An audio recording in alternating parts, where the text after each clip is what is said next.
Welcome back, fellow seekers of the shadows. You've tuned into Stories of Crime, the place where the veil between the mundane and the monstrous is brutally ripped away. Tonight, we aren't just reading a report. We are opening a file, marked top priority, tucked away in the darkest corner of the archives. We're going to step across that chalk line and peer into the void, where human nature meets its most terrifying extremes. In this hour, the street lights flicker, the shadows deepen, and the truth is often far more chilling than any fiction you could invent. Forget the heroes. Tonight, we focus on the villains. On the motives that curdle the blood, and the consequences that echo forever. So, dim the lights. Lock your doors. Take a deep, steadying breath, because once the story begins, there's no turning back. This is Stories of Crime. And the case we're unfolding tonight is The Hand in the Dark. Look, a scream in the silence.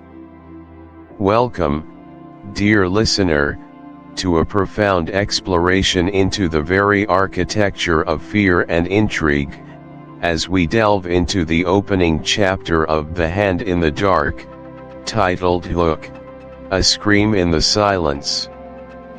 This is more than just a story, it's a meticulously crafted experience designed to ensnare your senses and intellect from the very first moment.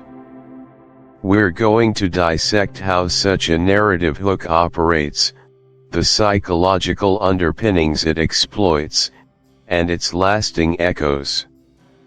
Let us begin with the theoretical bedrock of our journey, the intricate interplay of atmosphere and initial shock.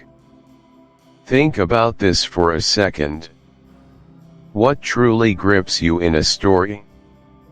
Is it merely the plot points, or is it the pervasive feeling, the sensation that something is deeply, unsettlingly wrong, followed by an abrupt, brutal disruption of that fragile calm? This is the essence of atmosphere and initial shock. Atmosphere, in narrative terms, is the pervasive mood or tone of a place, a situation, or a work of art. It is the invisible tapestry woven from sensory details, emotional resonance, and underlying thematic currents. It's not just what you see or hear, but what you feel in the pit of your stomach. A master storyteller doesn't just describe a setting, they immerse you in its very essence. For instance, describing an Old English manor, as our chapter does, is not merely stating its age or location. It's about evoking the chill that permeates its ancient stone walls, the faint, persistent scent of damp earth and decaying wood, the way the shadows lengthen and dance with a peculiar, almost sentient quality at dusk. It's the subtle creak of settling timbers, the whispering drafts that seem to carry unseen secrets through the echoing halls.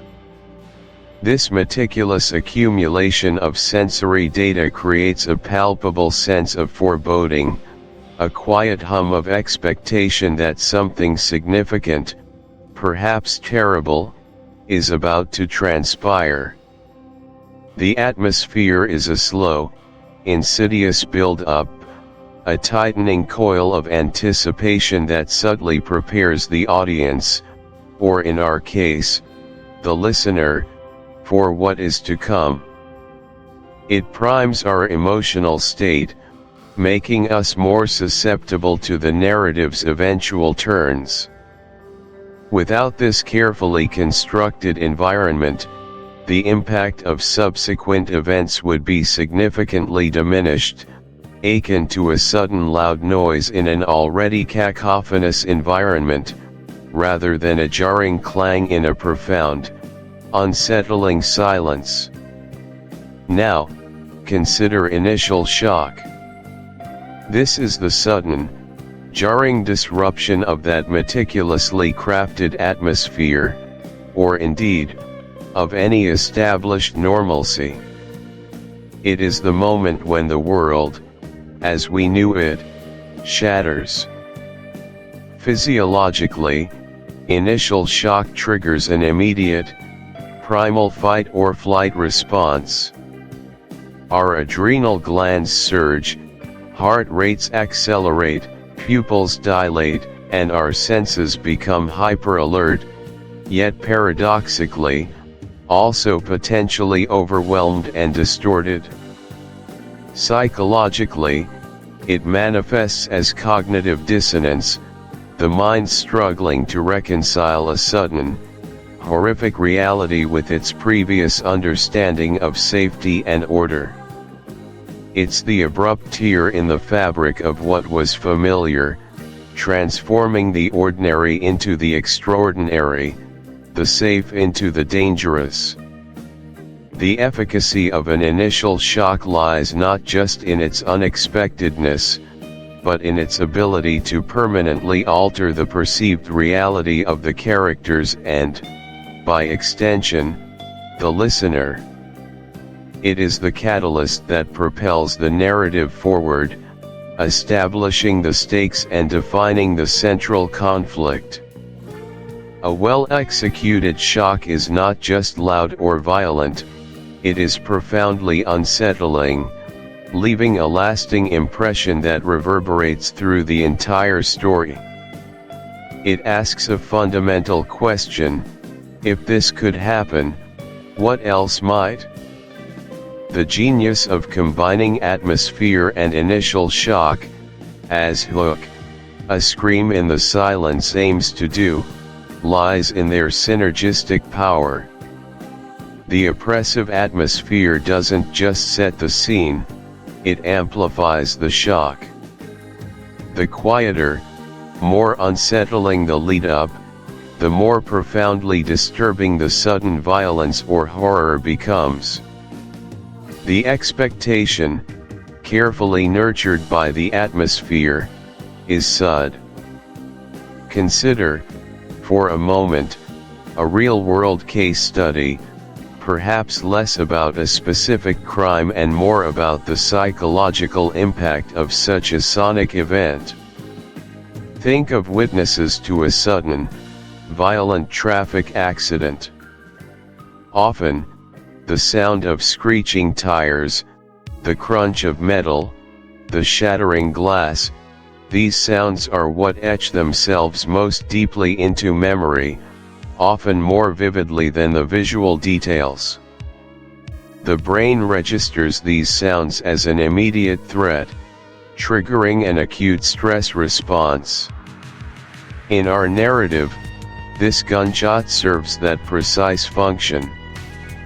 It's a clarion call of danger, a declaration that the cozy, albeit stormy, confines of the manor are no longer safe. It is the end of one chapter of calm, however tenuous, and the brutal beginning of another marked by terror and uncertainty. Practical layer, narrating panic and discovery following that shattering gunshot. The narrative immediately plunges us into the maelstrom of immediate panic and the grim discovery of Mrs. Heredith's body. Let's reconstruct this harrowing sequence, focusing on the sensory and emotional overload that defines such a moment. The instant the gunshot reverberates, a deafening echo in the shocked silence it leaves, there's a collective freeze. Time itself seems to distort, stretching into an agonizing eternity while simultaneously racing uncontrollably. The primary human response to such an extreme, unexpected noise is often an involuntary flinch, a sudden tightening of muscles, a sharp intake of breath. For the occupants of the manor, perhaps gathered in a drawing room or in their separate chambers, the first reaction is a horrified bewilderment. What was that? A shared, unspoken question hangs heavy in the air, quickly morphing into a primal certainty: danger. Then, the panic erupts, not necessarily as screaming, but as a chaotic surge of adrenaline-fueled fear. Hearts hammer against ribs, a frantic drumbeat demanding action. The ringing in the ears slowly fades, replaced by the renewed, now ominous, sounds of the storm, which seem to mock the sudden fragility of human life. Someone might gasp, another might utter a choked cry. The blood drains from faces, leaving a sickly pallor, while hands tremble uncontrollably. The mind races, trying to rationalize the impossible, to make sense of the senseless. Imagine a character, let's call him Alistair, perhaps a guest, who was enjoying a quiet evening in the library. The gunshot rips through his concentration. His book clatters to the floor, forgotten. He bolts upright, a jolt of ice water through his veins. His initial thought is fire, perhaps, or a branch falling on the roof, but the sheer, metallic finality of the sound quickly dismisses such mundane explanations. His breath catches in his throat. He fumbles for a lamp, his fingers suddenly clumsy, cold. The light flickers on, casting long, dancing shadows that seem to distort familiar objects into monstrous shapes. Then comes the call, perhaps a terrified shriek from another part of the house, or a choked plea. This breaks the paralysis, galvanizing hesitant figures into motion. But it's not an orderly response. It's a frantic, disoriented scramble. Doors burst open, feet pound on the ancient wooden floors, creating a cacophony of fear. The storm outside seems to intensify, mirroring the internal tempest. People bump into each other in the dimly lit corridors, their faces pale and distorted by terror. There's a desperate need to know, to understand, yet an equally potent fear of what they might find. The journey to the source of the sound is fraught with escalating dread. Every shadow seems to conceal a threat, every creak of the floorboards sounds like an approaching menace. The air itself feels thick with impending horror. And then, the discovery. Let's say the sound emanated from the grand study, a room usually filled with the comforting scent of old leather and tobacco. The door is ajar, or perhaps forced open by a desperate hand. The first one to peer in, or to step across the threshold, is met with an image that will forever be burned into there. The victim is unequivocally dead, shot in this very room. Yet, every conventional means of entry and exit has been demonstrably sealed from the inside. This is where the central mystery truly blossoms. Who fired the shot? How did they get in? And perhaps most perplexingly, how did they escape? The very act of committing the crime seems to defy the laws of physics and logic.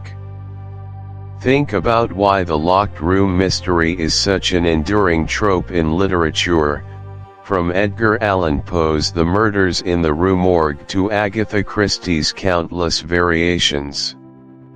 It taps into a very fundamental human desire for order and understanding. We expect cause and effect, rational explanations. When these are denied, when an event seems to violate those expectations, our minds become intensely engaged. It's a challenge, an intellectual gauntlet thrown down by the perpetrator, or by the narrative itself. This immediate, baffling realization forces everyone involved, the characters in the story and the listener, to question everything. Assumptions about reality, about who could have committed such an act, about the very nature of space and presence, are all thrown into disarray. The locked room isn't just a physical barrier, it's a psychological one, sealing off easy answers and demanding deeper, more intricate solutions. It promises a tale not just of murder, but of impossible trickery, of cunning that borders on the supernatural, or of a revelation so shocking it will unravel the very fabric of their understanding. This is the ultimate hook, a direct challenge to the listener's intellect, compelling them to remain engaged until the seemingly impossible is revealed to be, in fact, devastatingly possible. Philosophical layer, long-term impact and common psychological barriers. The immediate shock of Mrs. Heredith's murder, exacerbated by the terrifying enigma of the locked room, is not a transient event. Its ripples extend far beyond the initial discovery, creating profound long-term impacts on the individuals involved and establishing significant psychological barriers to understanding and acceptance. Let's first consider the long-term impact. For the survivors and witnesses within the manor, their world has been irrevocably altered.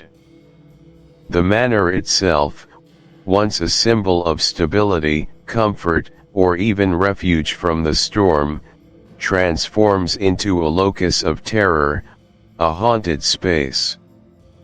Every creak of the floorboards, every shadow, every sound of the wind, will forever be tinged with the memory of that night. The sense of safety, a fundamental human need, is shattered. Trust, a delicate social construct, evaporates. Who among them is the killer? Or worse, is an unseen, phantom killer still among them, or lurking just beyond the locked doors? Paranoia will inevitably set in, pitting friend against friend, turning suspicion into a pervasive, corrosive force. Relationships, even strong ones, will fray under the immense pressure of fear and doubt. Beyond the immediate psychological trauma, which can manifest as post-traumatic stress disorder or acute anxiety, there are deeper societal shifts. The community, even if initially isolated from the details, will eventually be touched by the news of such a heinous and inexplicable crime. It challenges their perception of order, their belief in justice. It can foster a general sense of insecurity, a feeling that even in the most protected spaces, danger can lurk in unfathomable ways. For the individuals directly involved, the experience will likely lead to enduring changes in their personality, their outlook on life, and their ability to form new bonds of trust. Some may become withdrawn, others hypervigilant. The memory of Mrs. Heredith, not as she lived, but as she died, will haunt them, a constant reminder of the fragility of life and the inexplicable darkness that can reside in human hearts.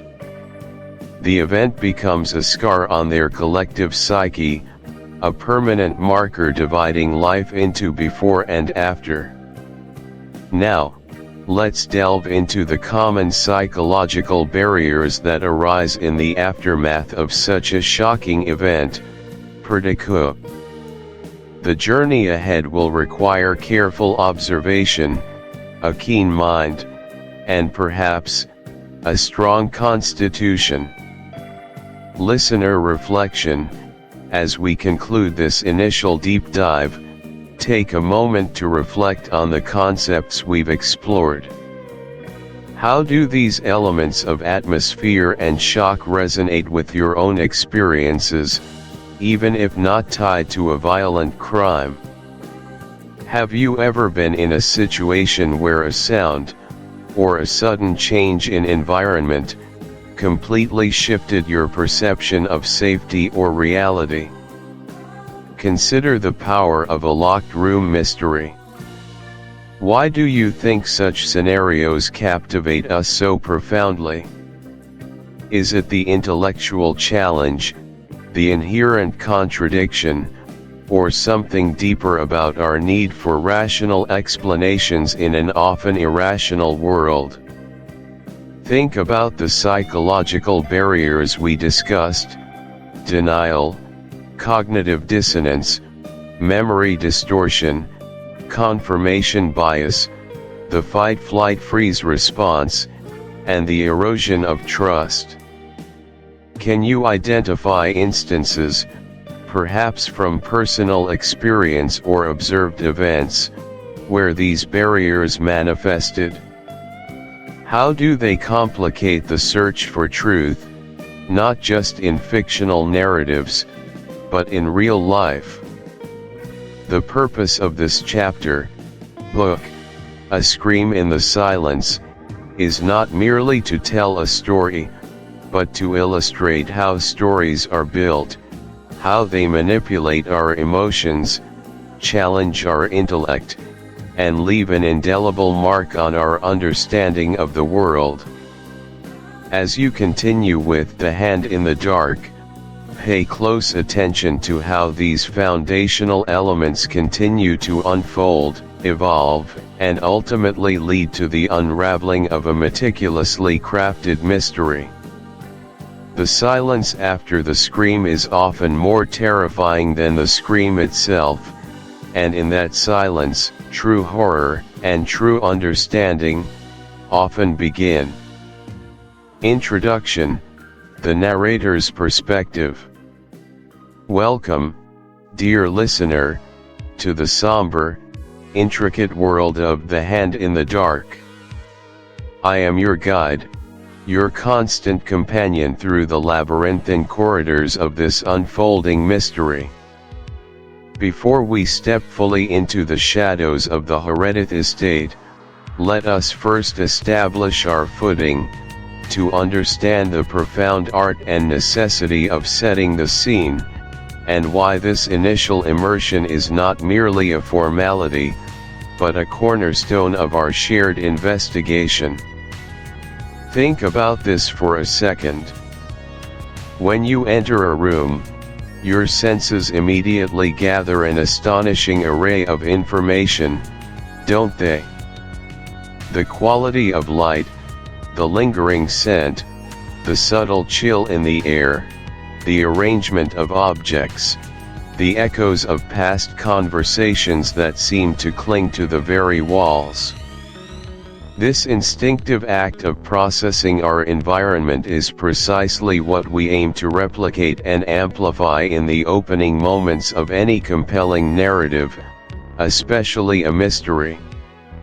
Setting the scene is not just about painting a picturesque backdrop, it is about building a psychological landscape, laying down the intricate foundations of mood, atmosphere, and expectation. Consider the theoretical underpinnings of this crucial stage.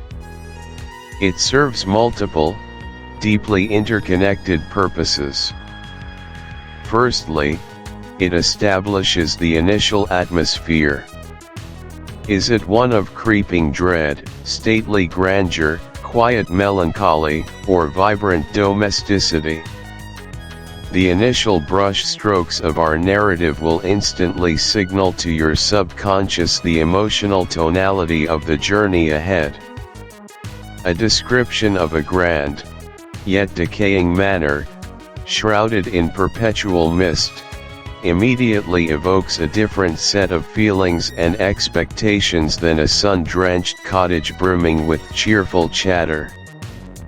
For The Hand in the Dark, we are crafting an atmosphere steeped in old money, hidden resentments, and the subtle, chilling hum of impending tragedy. The very air around the Heredith estate is thick with unspoken words and veiled glances. Secondly, scene setting is paramount for establishing context. Where are we, geographically and temporally? What are the prevailing social norms, the economic conditions, the technological limitations of this world? These details, often woven subtly into the fabric of descriptions, provide the necessary framework for understanding character motivations and the plausibility of events. Without this anchor, the characters would float untethered, and their actions would lack resonance.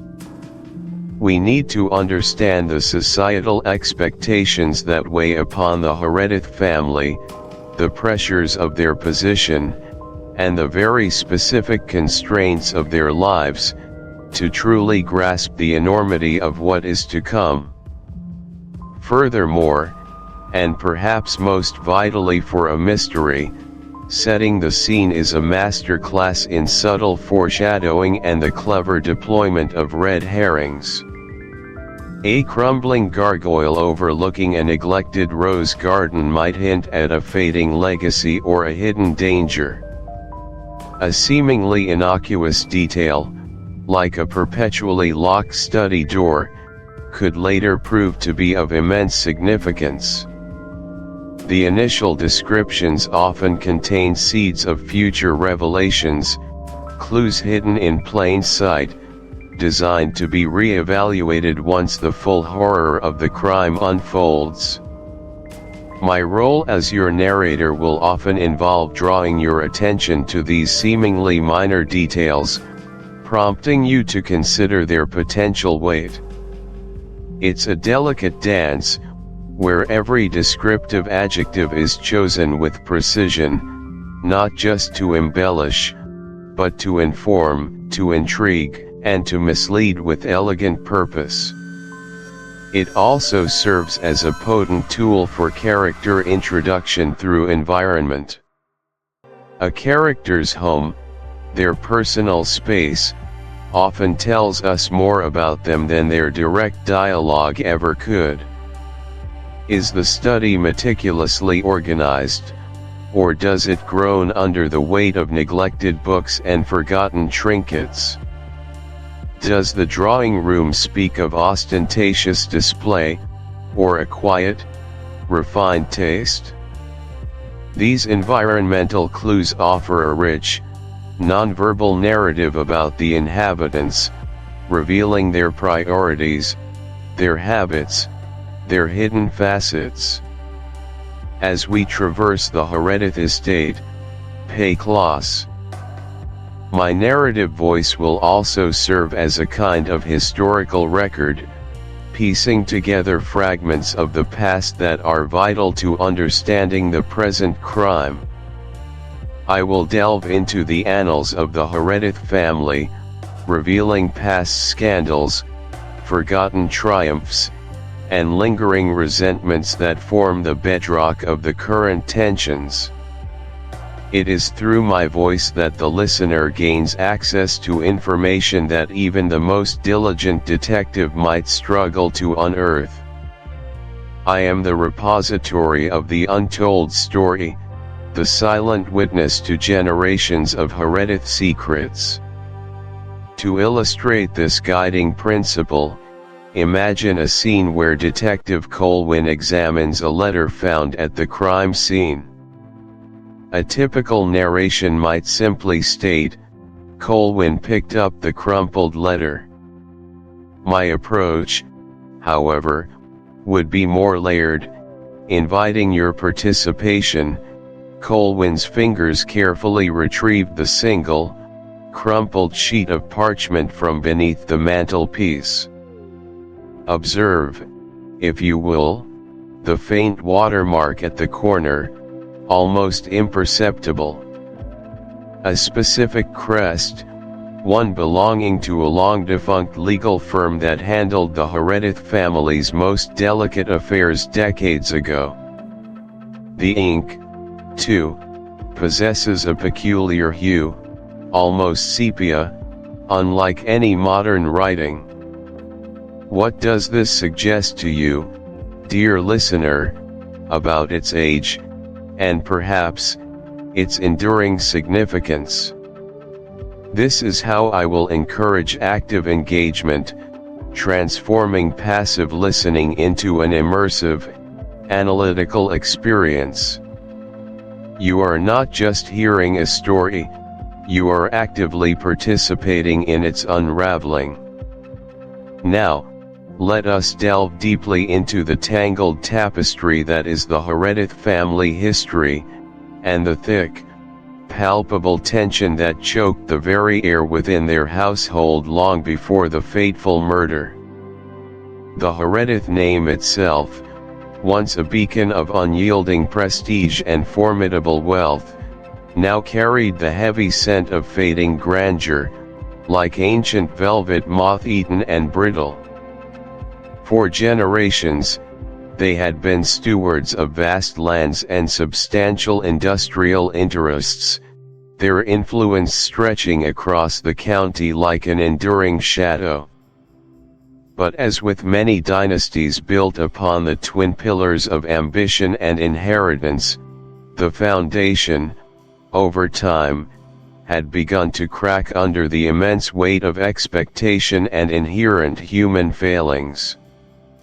The progenitor, Elias Heredith, a man of fierce intellect and even fiercer will, had amassed the bulk of their fortune in the late 19th century through shrewd investments in burgeoning textile mills and railway expansion.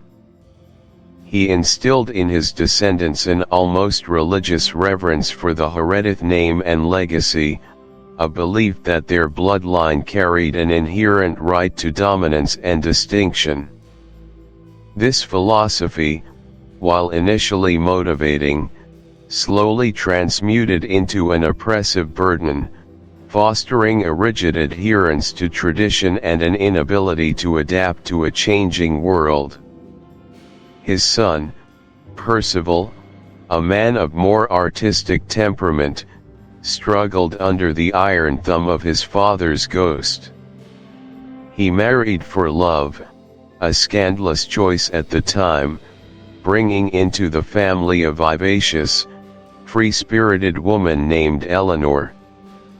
Her independent spirit, while captivating, clashed with the rigid Heredith expectations, and her early death under mysterious circumstances, officially ruled an accident, cast a long, unspoken pall over the family for decades.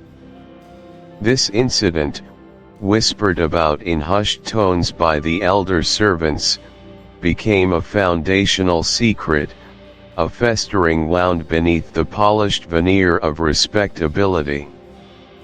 The current generation, the immediate family residing in the imposing, Gothic Heredith Manor, was a fractured assembly.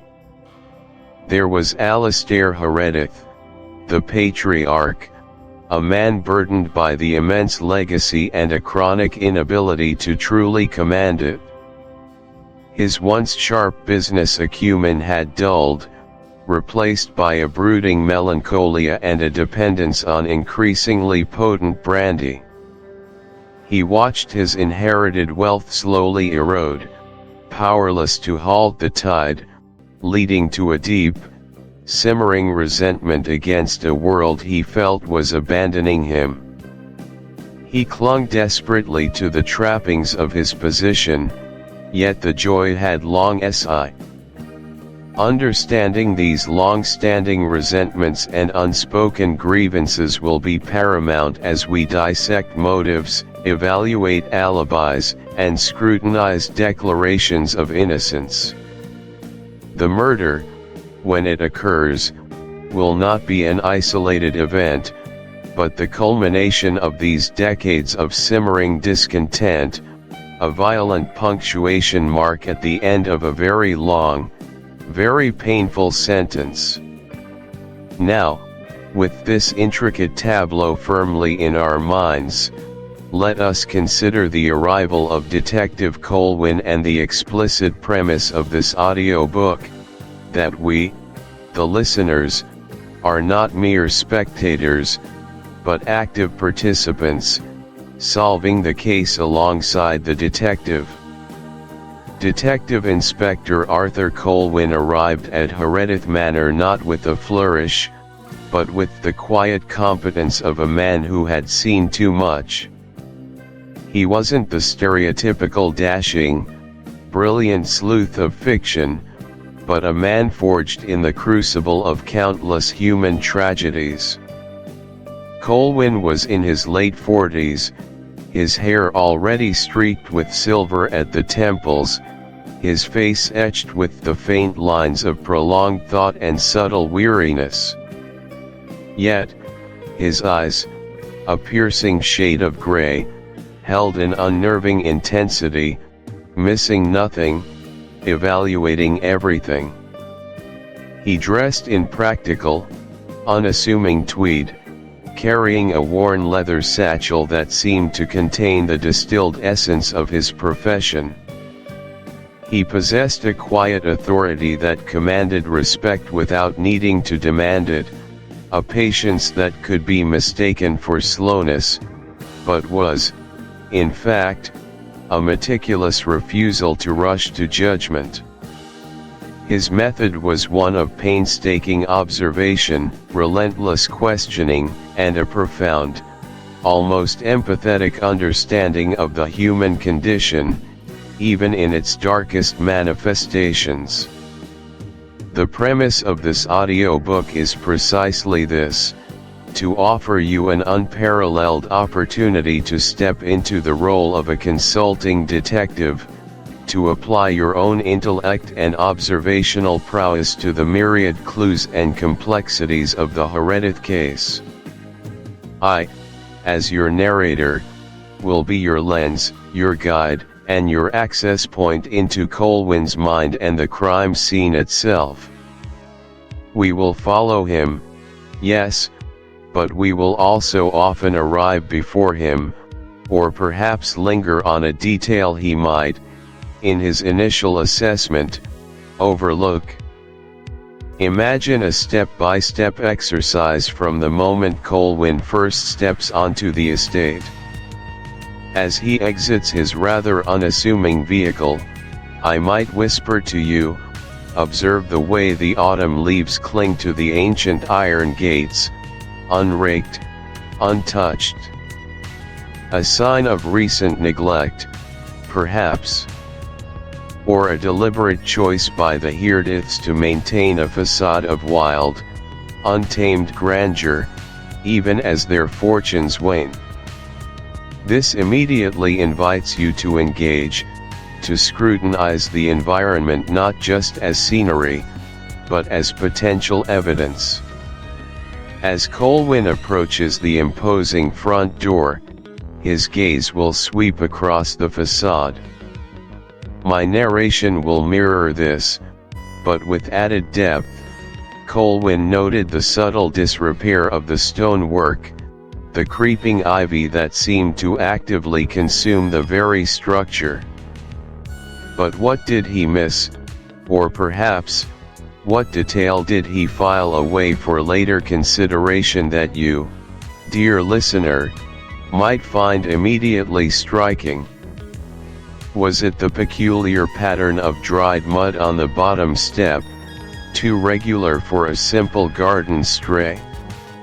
Or the faint, almost imperceptible scratch mark on the ornate brass door handle, as if something sharp, yet small, had recently scraped against it?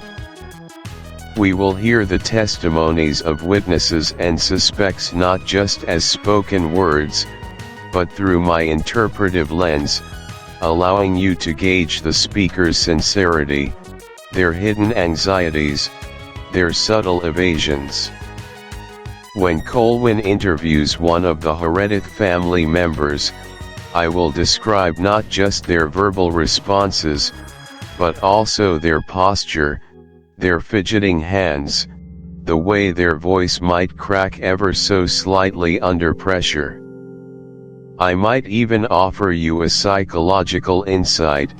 Notice how Marcus avoids direct eye contact when asked about his whereabouts last night. Is it guilt, or merely the discomfort of a naturally reserved individual under intense scrutiny? You become privy to the subtext, the unspoken narrative beneath.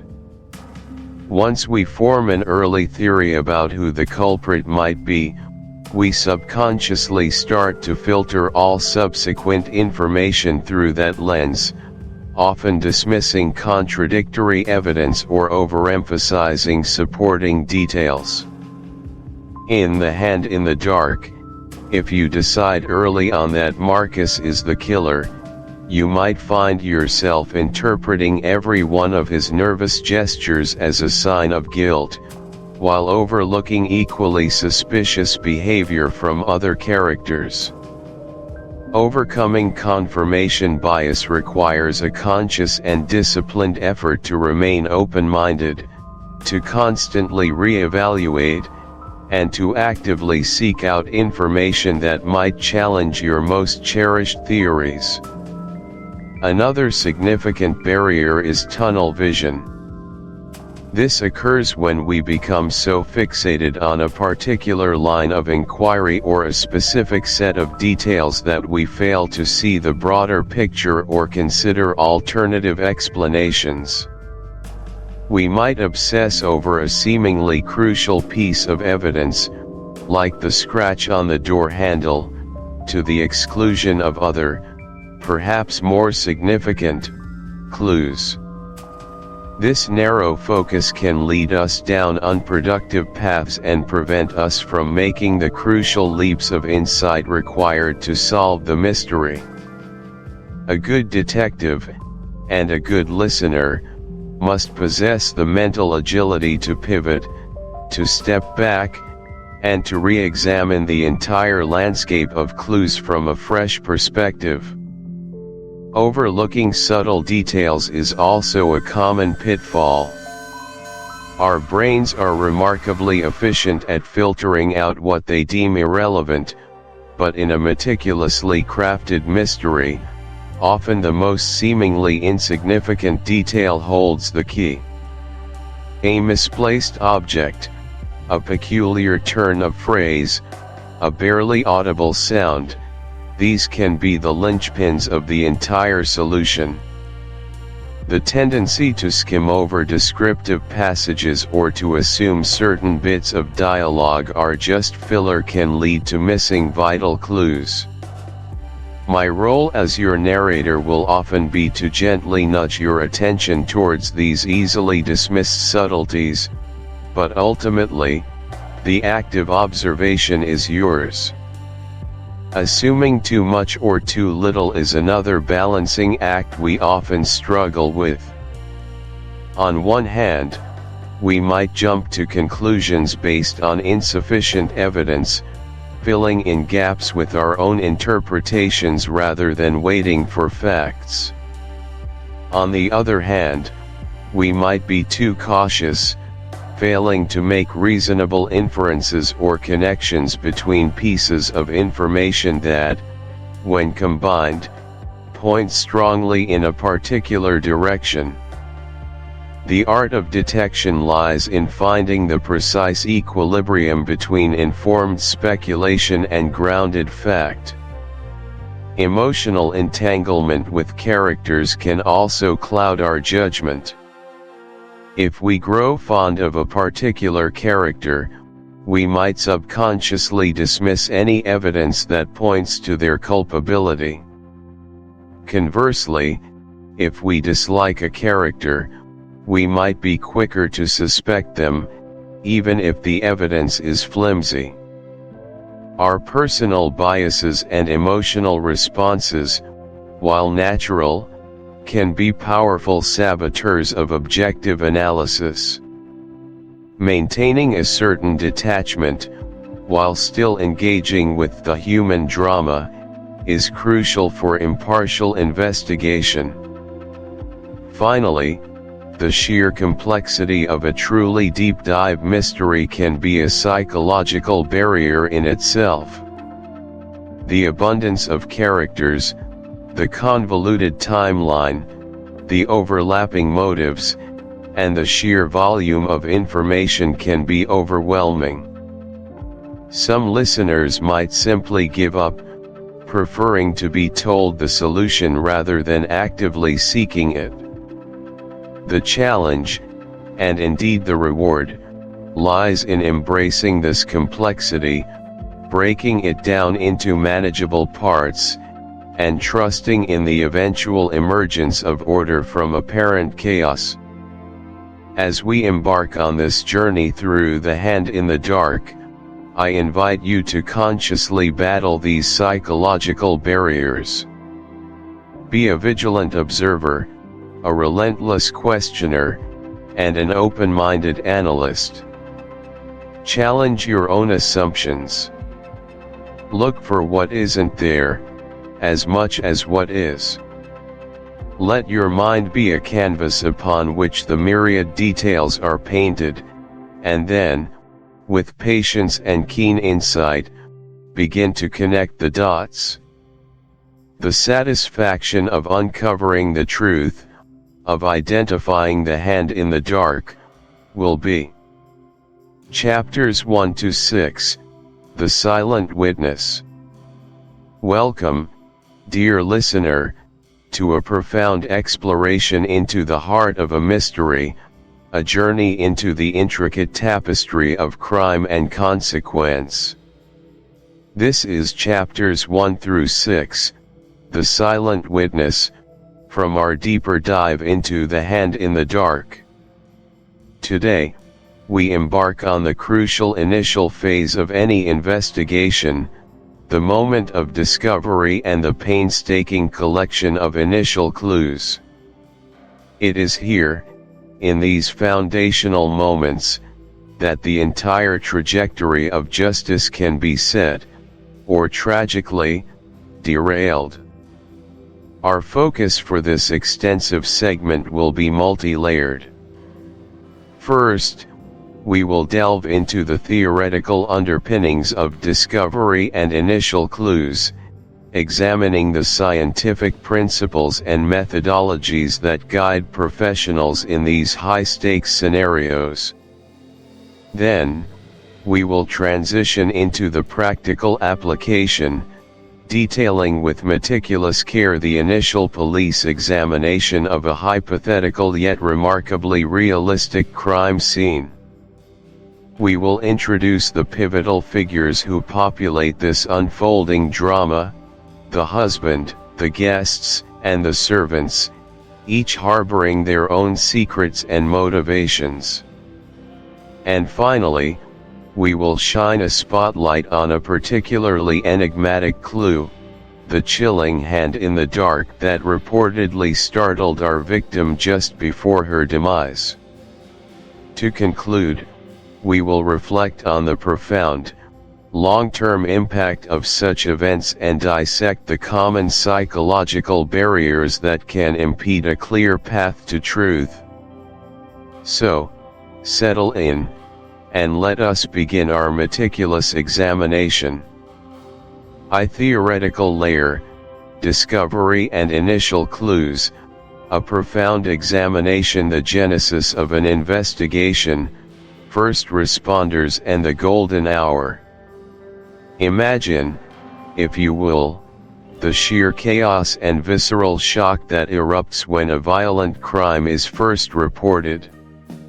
This is the genesis of an investigation, the moment when the ordinary world collides with the extraordinary, and often, the horrific.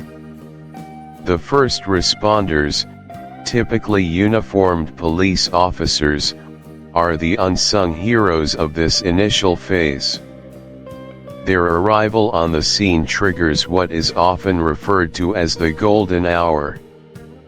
This isn't strictly a 60-minute period, but rather a conceptual window of time, immediately following the crime, during which critical evidence is most likely to be present, untainted, and most easily recoverable. Think about this for a second. The very first officer to step foot into that space carries an immense, almost overwhelming, responsibility. Their actions, or indeed their inactions, can irrevocably alter the course of justice. They must simultaneously assess the immediate danger, provide aid to any victims, and, crucially, begin the delicate process of scene preservation. It's a multifaceted task demanding split-second decision-making under extreme pressure, often with limited information. They are the initial guardians of a delicate ecosystem of evidence. The preservation imperative, contamination control and scene integrity. Now, let's look at why this happens. The core principle guiding every action at a crime scene is the preservation imperative. Every single fragment of evidence, no matter how seemingly insignificant, tells a part of the story. But this story can be tragically muddled or erased entirely if the scene is compromised. Contamination control isn't just a technical term, it's a rigorous discipline. It means preventing any foreign material from entering the scene and preventing existing evidence from leaving it, or being altered in any way. This involves establishing clear perimeters, often using bright yellow tape, restricting access to authorized personnel only, and ensuring that those personnel wear appropriate protective gear, gloves, booties, masks, and sometimes even full forensic suits. Consider the microscopic world of trace evidence: a single fiber from a perpetrator's jacket, a stray hair, a speck of transferred paint, or even a tiny droplet of blood. Each of these silent witnesses can shatter an alibi or forge a critical link between a suspect and the crime. If an untrained individual walks through the scene, they might inadvertently introduce. The integrity of the scene is paramount.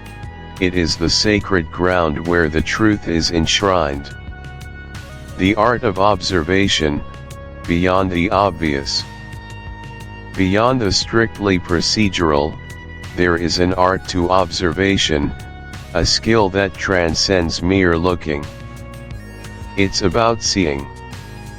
A seasoned investigator doesn't just scan a room, they absorb it, taking in the minutiae, detecting the anomalies, and recognizing patterns that might escape a less discerning eye.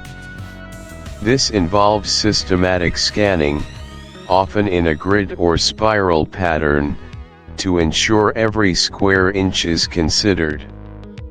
It's about asking questions implicitly: what feels out of place? What doesn't belong? What has been disturbed? For instance, a seemingly innocuous detail, like a perfectly placed ornament that, upon closer inspection, reveals a subtle layer of dust disturbed on its base, could indicate it was moved recently. Or perhaps a curtain, slightly ajar, that doesn't quite match the others. These are the silent whispers of a scene, details that speak volumes if one only knows how to listen. The art lies in connecting these disparate observations, in building a mental mosaic before the physical evidence is even collected. Documentation, the foundation of evidence, photography, sketching, notes. This leads us to the bedrock of any successful investigation: meticulous documentation. Without accurate, comprehensive records, even the most compelling physical evidence can lose its power in a courtroom. Documentation typically involves three crucial components: photography, sketching, and detailed notes. Forensic photography isn't about artistic merit, it's about objective, systematic representation. Every angle, every piece of evidence, every relationship between objects must be captured.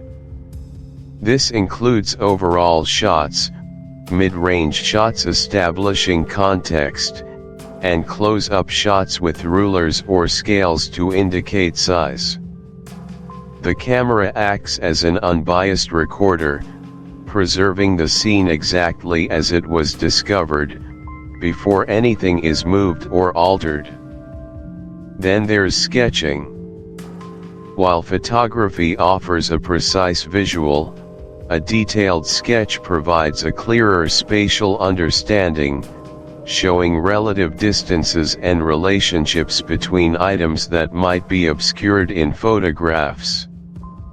These sketches are often drawn to scale and include a legend, a compass rose, and all pertinent measurements.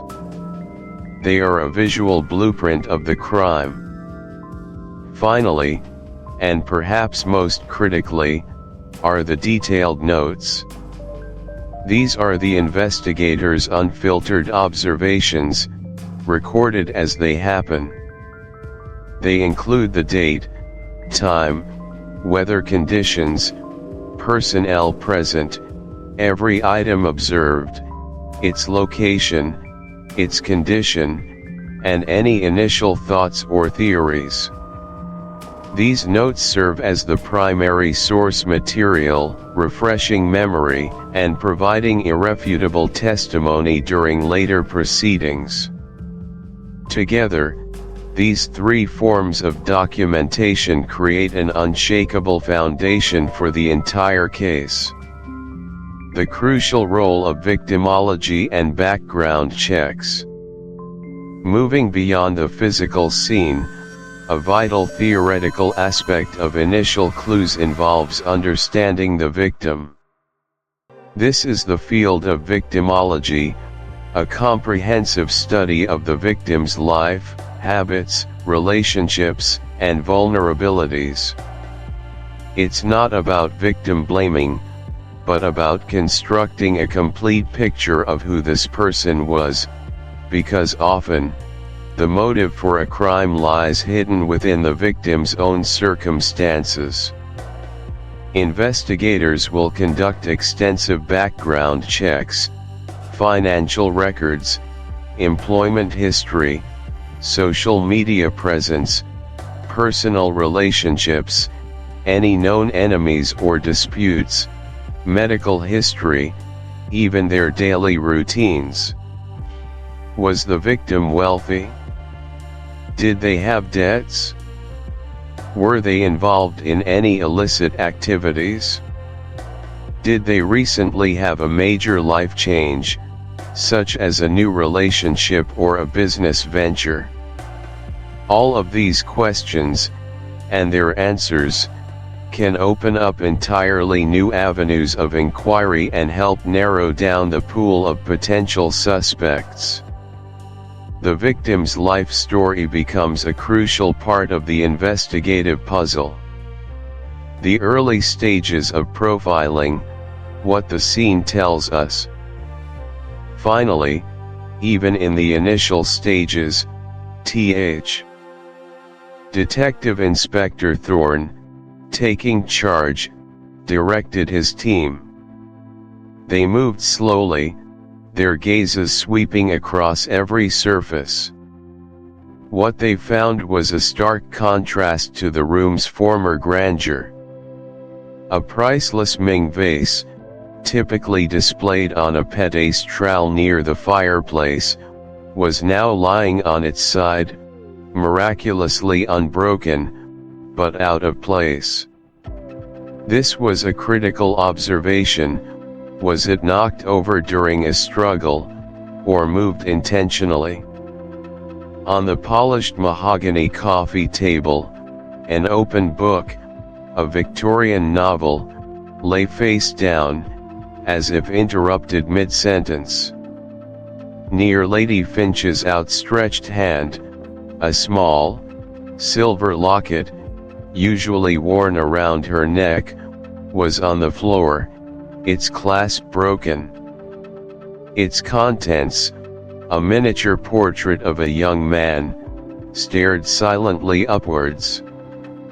Forensic specialists arrive, blood spatter analysis, fiber collection, fingerprinting.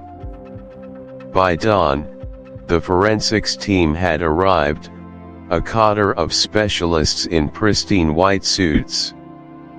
The atmosphere shifted, becoming even more clinical, more deliberate.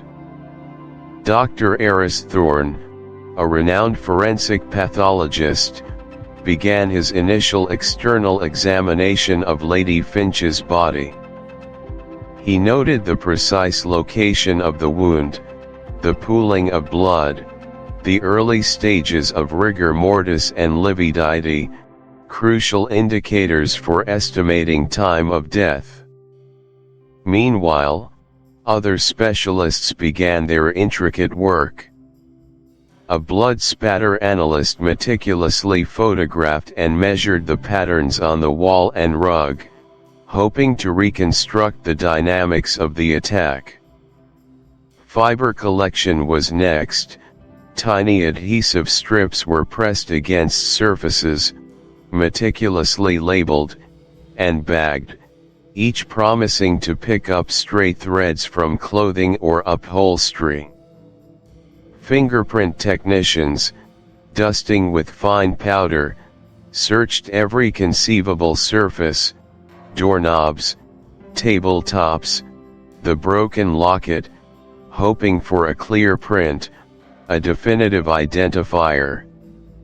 Every single bag, every single piece of evidence, was assigned a unique reference number and carefully logged into the chain of custody, ensuring its integrity from scene to laboratory to courtroom. The unexpected detail, a misplaced antique vase. Revisiting that Ming vase, the forensic team, guided by Thorne's keen eye, focused on it. It wasn't shattered, which was unusual if it had been thrown in a struggle. Instead, it had been carefully placed on its side. But why?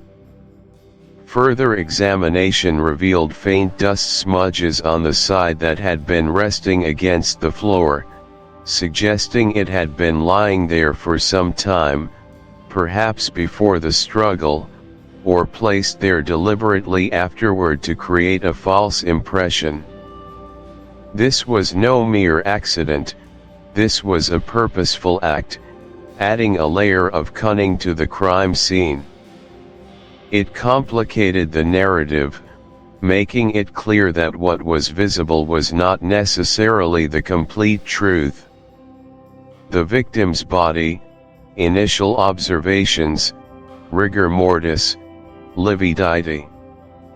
Dr. Thorne, with calm professionalism, turned his attention to Lady Finch. Her eyes were still open, fixed in a stare of terror, a detail that resonated deeply with the hand in the dark clue. The wound, a deep puncture, was precisely located, but the weapon was absent. He noted the onset of rigor mortis, the stiffening of the body, which was moderate, indicating she had been dead for several hours but not yet a full day. Lividity, the pooling of blood in the lowest parts of the body, was fixed on her back, suggesting she had remained in that position since death. These observations, meticulously recorded, would be vital for establishing the precise timeline of events. The overlooked window latch, a crucial error in initial assessment. Despite the extensive efforts, a critical detail was almost missed. During the initial sweep, Officer Thompson had noted the drawing room windows were closed and latched from the inside. However, a junior officer, meticulously checking every detail for fingerprints, noticed a subtle scratch on the underside of a particular window latch, consistent with a thin, metallic object, perhaps a knife or a specialized tool, being used to pry it open from the outside, then relatched. This was a game changer. Mrs. Henderson, the stern, elderly housekeeper, had served the Finch family for over 40 years. She knew every nook and cranny of the manor, every secret passage, every hidden drawer. Her loyalty was absolute, or so it seemed. But her demeanor often suggested she knew more than she let on. She saw everything, heard everything. What if Lady Finch had discovered something illicit Mrs. Henderson was involved in? Perhaps a theft, or an indiscretion she was covering up. Her motive could be self-preservation, or a fierce, misguided loyalty to an older generation of Finches, seeing Lady Eleanor as an interloper. Thomas, the quiet gardener, seemed innocuous enough. He lived in a cottage on the estate grounds and had unfettered access to all parts of the property. He was a man of few words, but his hands, calloused from years of toil, were strong. There was a rumor that Lady Finch had recently threatened to dismiss him, perhaps over a minor infraction or a perceived act of disrespect. Dismissal, for someone like Thomas, could mean destitution, a powerful motivator for a man with little to lose. And then there was young Millie, the naive scullery maid, barely 18. She was timid, easily flustered. She claimed to have seen nothing, heard nothing, but her eyes darted nervously when questioned about Lady Finch's comings and goings. Could she have been a witness to something minor, something she didn't fully understand, yet was too terrified to reveal? Perhaps she saw someone where they shouldn't have been, or overheard a fragment of a crucial conversation. The hierarchical power dynamics within a grand estate meant servants were often privy to private lives, but were also expected to remain silent, creating an environment ripe for secrets and resentment. The concept of inner circle suspects and outer circle suspects. This cast of characters perfectly illustrates the concept of inner circle and outer circle suspects. The husband, in the inner circle, has the highest opportunity and often the clearest motive. The guests, also in the inner circle, have opportunity and potentially complex motives rooted in social or professional rivalry. The servants, while seemingly outer circle from a social standing, are in the inner circle regarding access and intimate knowledge of the household. Each interaction, each personal history, becomes a thread in the complex tapestry of potential culpability. See highlighting the mysterious clue of the hand in the dark that startled the victim before her death. Now we turn to perhaps the most chilling and enigmatic clue in this entire mystery, the hand in the dark. This isn't just a detail, it's a focal point, a terrifying sensory input experienced by the victim in her final moments. Let's delve into this through a detailed story we can call the Phantom Grasp. The Phantom Grasp. The estate manager, Mr. Davies, upon discovering the body, recounted a fragmented conversation with Lady Finch just hours before her death. She had been agitated, he said, more so than usual. She spoke of a feeling of being watched, of a disturbing incident. I was just turning out the lights, she had apparently whispered, her voice trembling, and I felt it, Davies. A hand. In the dark. A cold, clammy touch on my arm, just for a fleeting second, before it vanished. There was no one there, Davies, no one at all. She had dismissed it as a trick of the light, a figment of an overactive imagination, but the fear in her eyes was palpable, he recalled. The immediate shock, what would it feel like? Sensory details. Imagine for a moment the profound, visceral shock of such an experience. You are alone, in a familiar, seemingly safe space. The lights dim. And then, a sensation, the unexpected, unwelcome pressure of fingers on your bare skin. It wouldn't be a gentle caress, not if it caused such terror. It would be cold, perhaps slightly rough, or unnervingly smooth. It would be fleeting, but sharp, enough to register deeply in the amygdala, the brain's fear center. The heart would race, breath would hitch, and a prim hypothesis generation based on this single, potent clue. Based on this hand in the dark, several hypotheses immediately spring to mind. 1. The stealthy assailant, someone who knew the manor intimately, perhaps a servant or a guest who had scoped out the layout, hid in the dark, and chose to terrorize Lady Finch before the attack. 2. The accidental revelation, the assailant was present, perhaps hiding, and accidentally made contact with Lady Finch, leading to the immediate attack to prevent her from raising an alarm. 3. The prank gone wrong, someone, perhaps a younger guest or a mischievous servant, played a cruel joke that escalated fatally.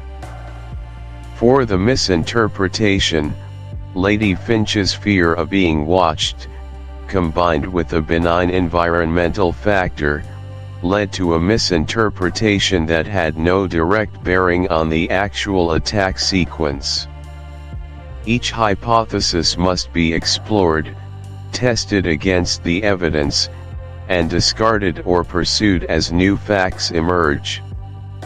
This single, ghostly clue profoundly shapes the investigation's direction.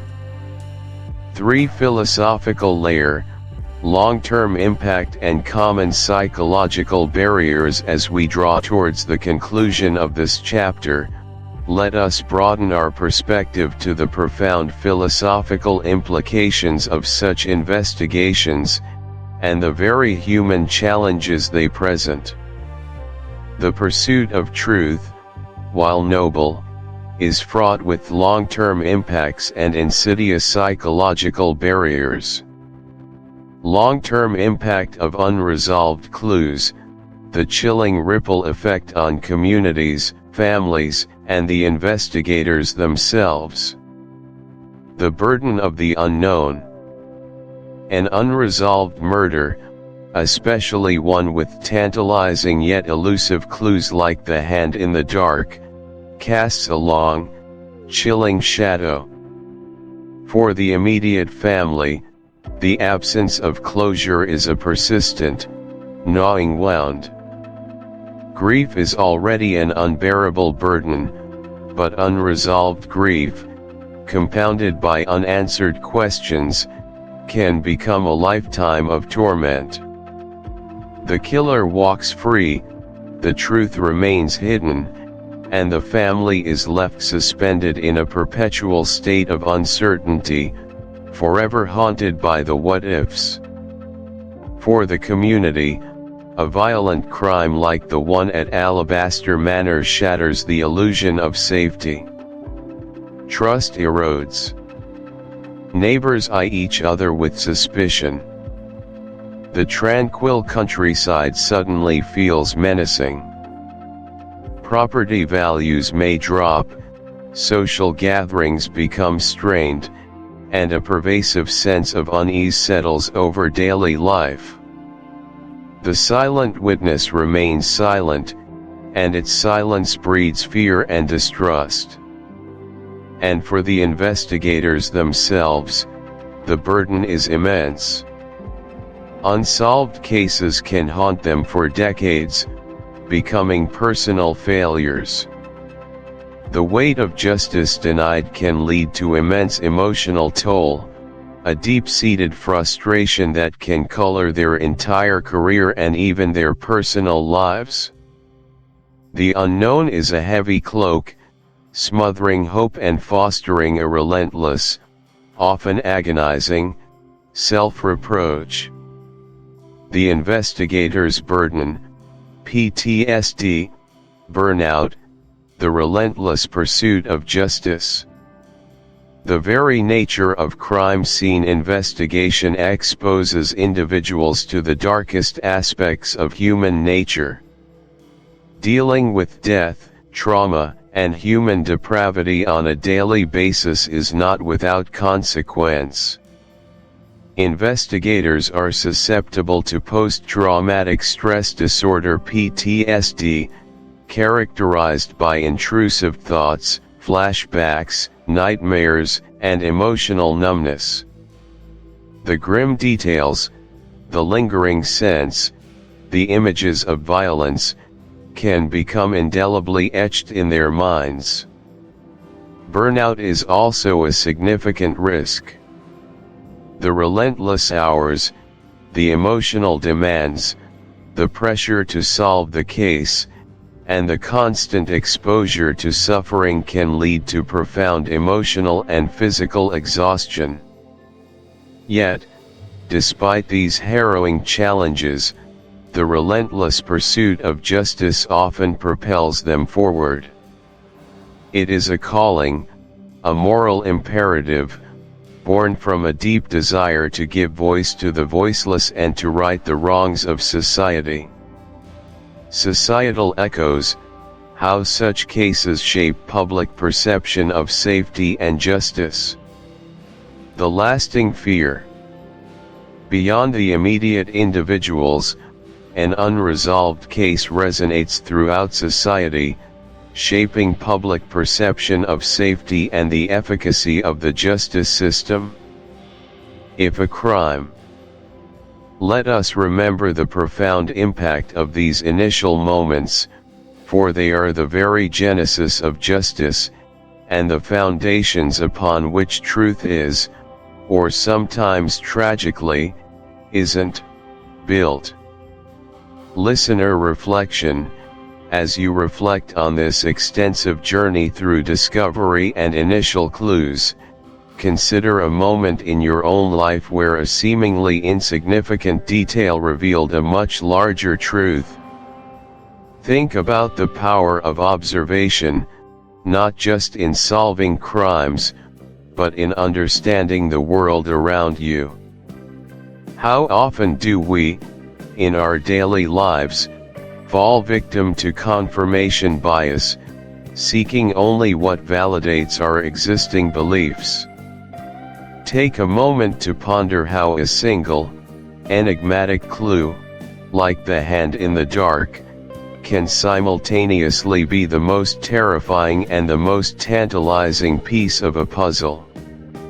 What does it tell us about the human mind's capacity for both fear and interpretation?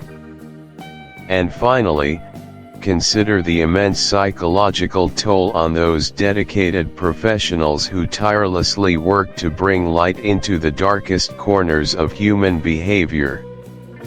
Their perseverance, in the face of such profound challenges, is a testament to the enduring human quest for truth and justice. Welcome, dear listener, to a profound exploration into the heart of a mystery, a journey into the intricate tapestry of crime and consequence.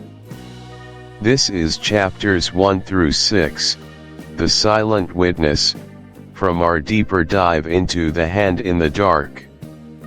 Today, we embark on the crucial initial phase of any investigation, the moment of discovery and the painstaking collection of initial clues. It is here, in these foundational moments, that the entire trajectory of justice can be set, or tragically, derailed. Our focus for this extensive segment will be multi-layered. First, we will delve into the theoretical underpinnings of discovery and initial clues, examining the scientific principles and methodologies that guide professionals in these high-stakes scenarios. Then, we will transition into the practical application, detailing with meticulous care the initial police examination of a hypothetical yet remarkably realistic crime scene. We will introduce the pivotal figures who populate this unfolding drama: the husband, the guests, and the servants, each harboring their own secrets and motivations. And finally, we will shine a spotlight on a particularly enigmatic clue, the chilling hand in the dark that reportedly startled our victim just before her demise.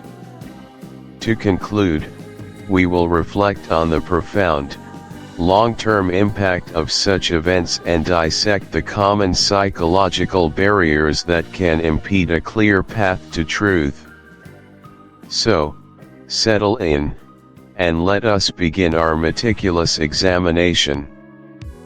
A theoretical layer, discovery and initial clues, a profound examination, the genesis of an investigation, first responders and the golden hour. Imagine, if you will, the sheer chaos and visceral shock that erupts when a violent crime is first reported. This is the genesis of an investigation, the moment when the ordinary world collides with the extraordinary, and often, the horrific. The first responders, typically uniformed police officers, are the unsung heroes of this initial phase. Their arrival on the scene triggers what is often referred to as the golden hour. This isn't strictly a 60-minute period, but rather a conceptual window of time, immediately following the crime, during which critical evidence is most likely to be present, untainted, and most easily recoverable. Think about this for a second. The very first officer to step foot into that space carries an immense, almost overwhelming, responsibility. Their actions, or indeed their inactions, can irrevocably alter the course of justice. They must simultaneously assess the immediate danger, provide aid to any victims, and, crucially, begin the delicate process of scene preservation. It's a multifaceted task demanding split-second decision-making under extreme pressure, often with limited information. They are the initial guardians of a delicate ecosystem of evidence. The preservation imperative, contamination control and scene integrity. No.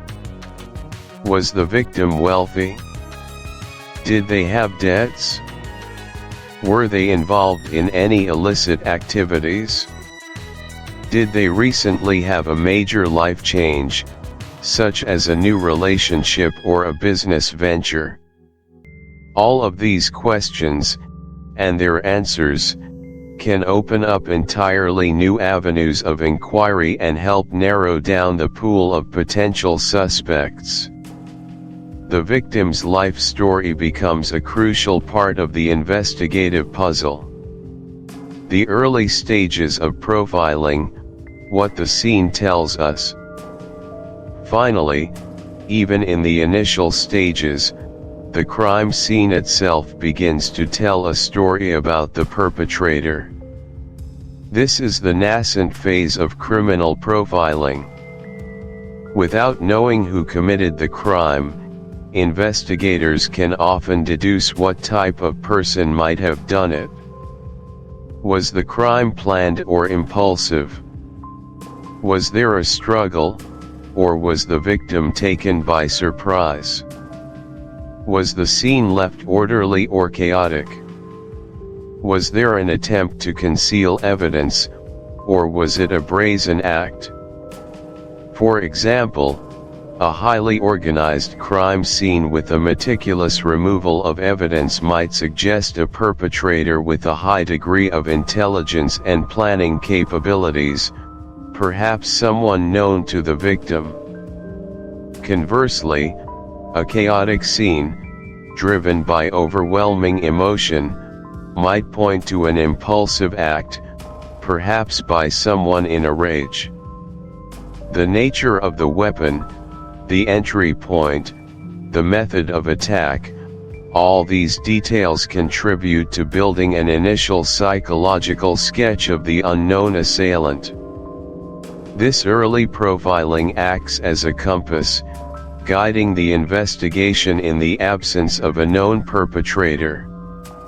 To practical layer, scene by scene, unraveling the mystery now. Let's step out of the purely theoretical and plunge ourselves into a tangible scenario, applying these principles to the very case at hand, or one very much like it. We're entering the Alabaster Manor incident, a fictional yet meticulously detailed case study designed to illuminate the practical realities of crime scene investigation. Detailing the initial police examination of the crime scene, the Alabaster Manor incident. The call came in at precisely 3:17 a.m.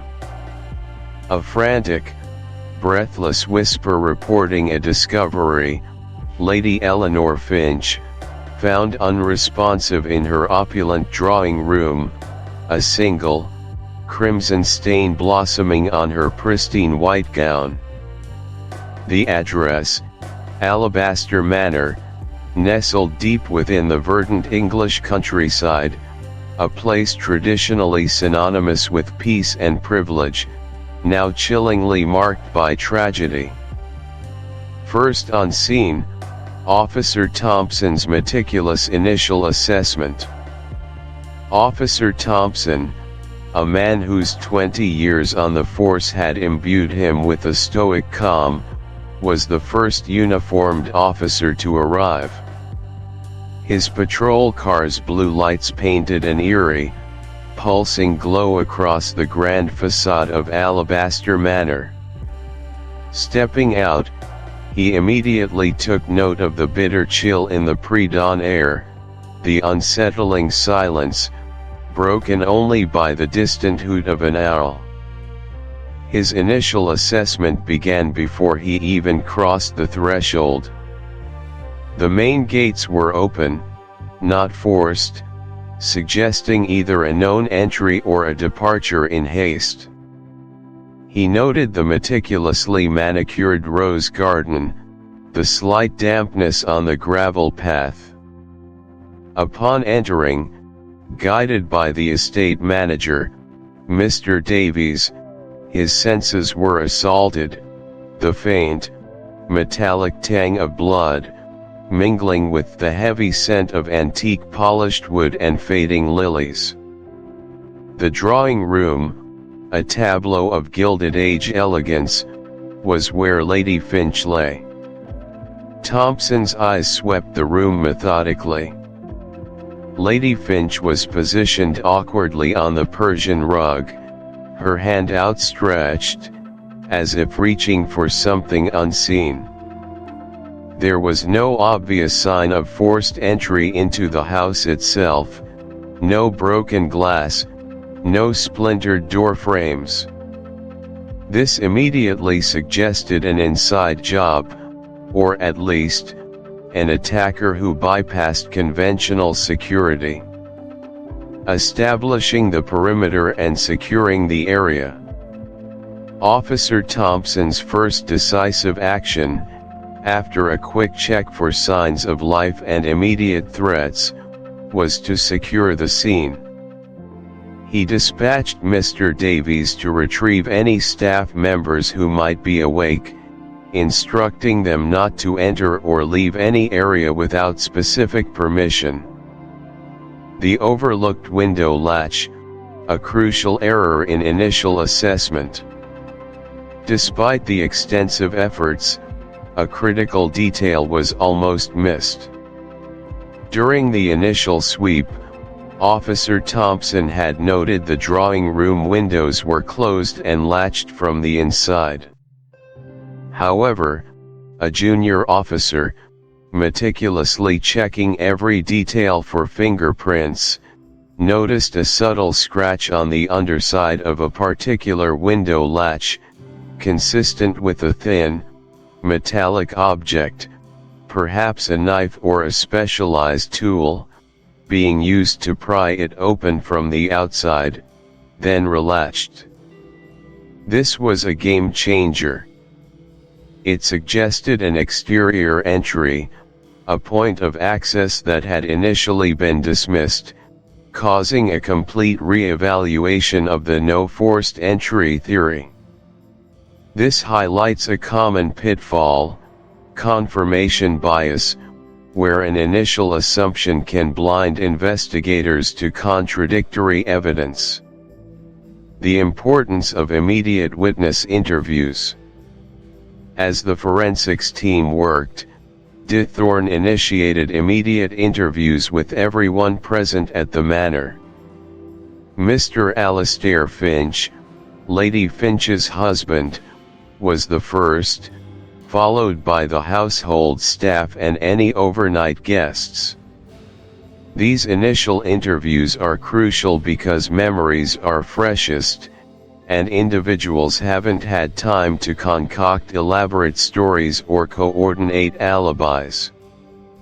Their raw, immediate reactions, their initial statements, are invaluable, often revealing inconsistencies or crucial pieces of information that might be suppressed later. B. Introducing the key suspects, the husband, the guests, and the servants. Now, let's turn our attention to the human element, the labyrinthine network of relationships and potential motives surrounding Lady Eleanor Finch. This is where the narrative truly begins to thicken, where the practical application of victimology and background checks comes to the forefront. We'll explore this through an analog to the Alabaster Manor incident, the Viridian estate tragedy.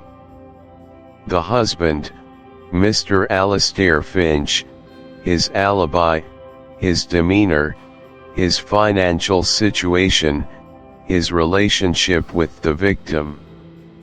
Mr. Alastair Finch, a man of 55, known for his stern demeanor and sharp business acumen, was naturally the prime suspect. The spouse is almost always the first person of interest in such cases, for a multitude of reasons rooted in domestic dynamics and opportunity.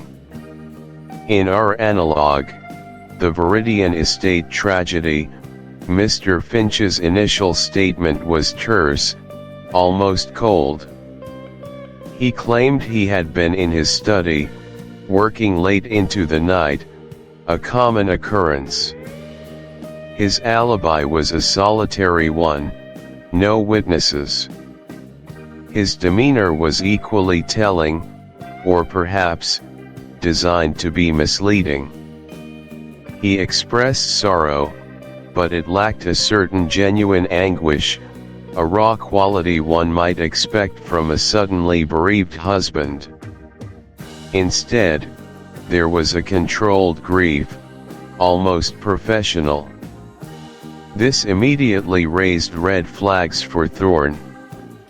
Psychologically, people react to grief in myriad ways, but an absence of emotional display can sometimes mask something deeper.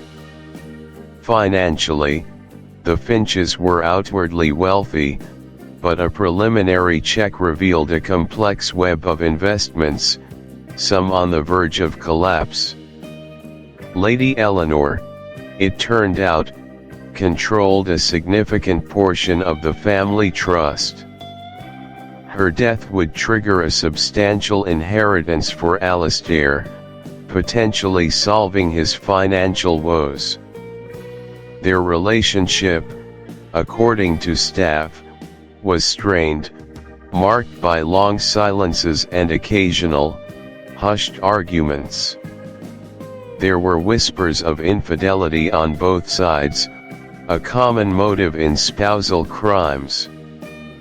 The trope of the unhappy marriage is unfortunately a real-world driver of many tragic events. The esteemed guests, Lord and Lady Ashworth and Dr. Eleanor Vance. The manor had several overnight guests, adding layers of complexity to the suspect pool. Lord and Lady Ashworth, ostensibly friends, were powerful figures in the same business circles as Alastair Finch. Lady Ashworth, a woman of formidable intellect, was a known rival to Eleanor Finch in various charitable and social endeavors. There was a subtle undercurrent of competition, almost animosity, between the two women. Could a prof. A cold, clammy touch on my arm, just for a fleeting second, before it vanished. There was no one there, Davies, no one at all. She had dismissed it as a trick of the light, a figment of an overactive imagination, but the fear in her eyes was palpable, he recalled. The immediate shock, what would it feel like? Sensory details. Imagine for a moment the profound, visceral shock of such an experience. You are alone, in a familiar, seemingly safe space. The lights dim. And then, a sensation, the unexpected, unwelcome pressure of fingers on your bare skin. It wouldn't be a gentle caress, not if it caused such terror. It would be cold, perhaps slightly rough, or unnervingly smooth. It would be fleeting, but sharp, enough to register deeply in the amygdala, the brain's fear center. The heart would race, breath would hitch, and a primal scream would likely catch in the throat. The visual centers of the brain, plunged into dimness, would struggle to process, perhaps creating phantom shapes and shadows, exacerbating the terror. This wasn't just a touch, it was an invasion, a violation of personal space, a harbinger of doom. How this hand clue contradicts or complicates other evidence.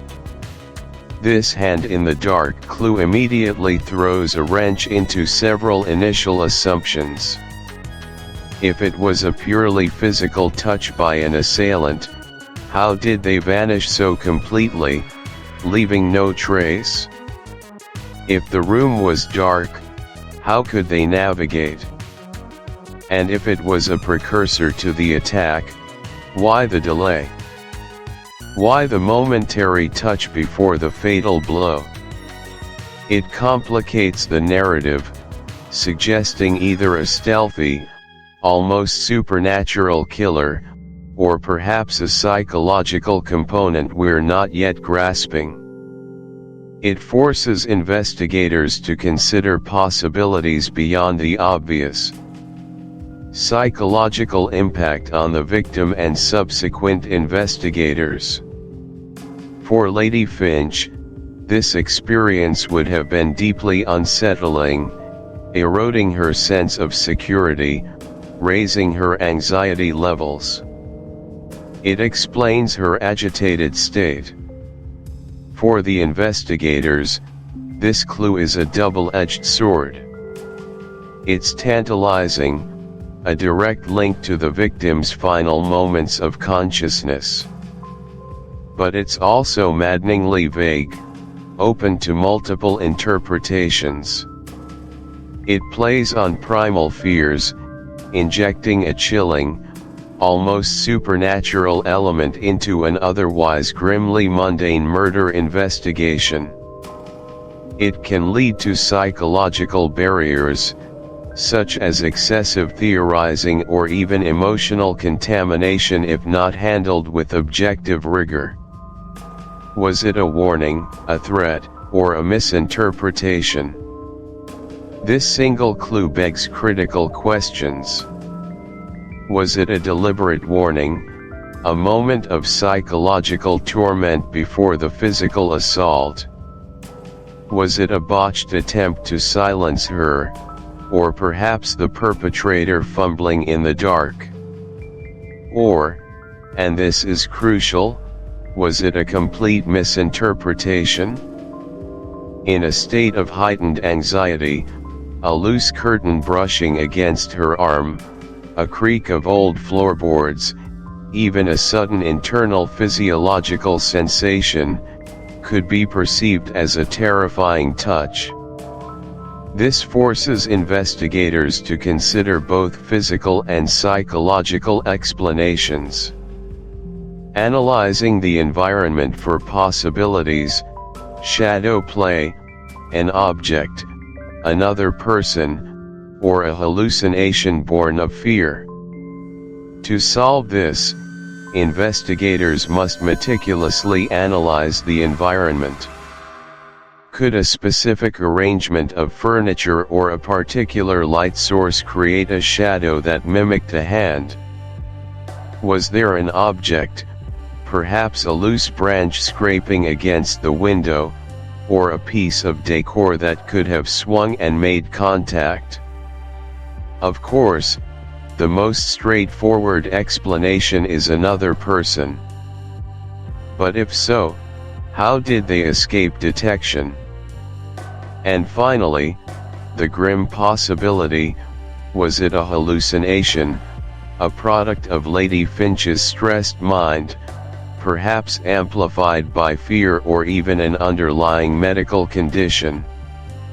This is a delicate area, as it risks undermining the victim's testimony, but it must be considered. The victim's final moments: scream, struggle, paralysis. Connecting this hand to the final moments is critical. If she was startled, did she scream? Was there a struggle? The crime scene revealed a limited struggle. Burnout is also a significant risk.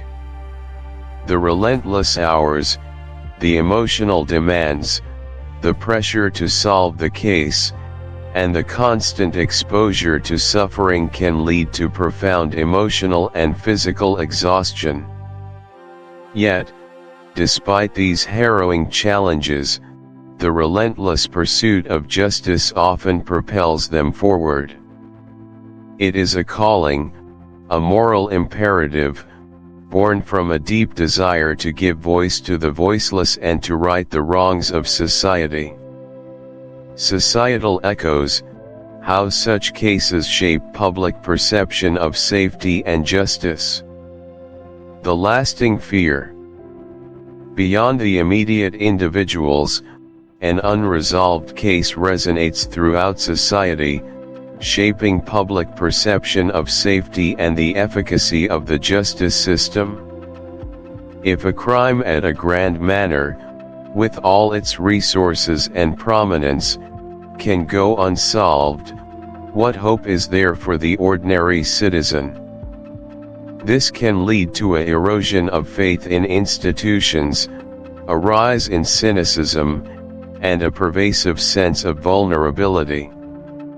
The fear lingers, often mutating into urban legends or local lore, perpetuating the chilling tale for generations. The silent witness becomes a cultural touchstone for unresolved dread. Common psychological barriers in investigation. Finally, let's identify some of the most common psychological barriers that can obstruct even the most well-intentioned and skilled investigators. Recognizing these is the first step towards mitigating their impact. Confirmation bias, the insidious tendency to seek, interpret, and remember information in a way that confirms one's initial hypotheses. If Dithorne initially suspected Alastair Finch, he might unconsciously give more weight to evidence pointing towards Alastair, and dismiss or downplay contradictory information. This can lead to a distorted view of the evidence, creating a biased narrative that fits a preconceived conclusion, rather than letting the evidence lead to the conclusion. It can derail an investigation by preventing objective analysis. Tunnel vision, closely related to confirmation bias. Tunnel vision is the over-focusing on a single suspect or theory, ignoring contradictory evidence. In our case, if the husband as prime suspect theory dominates, other avenues, like the guests or the seemingly innocuous servants, might not receive the thorough investigation they deserve.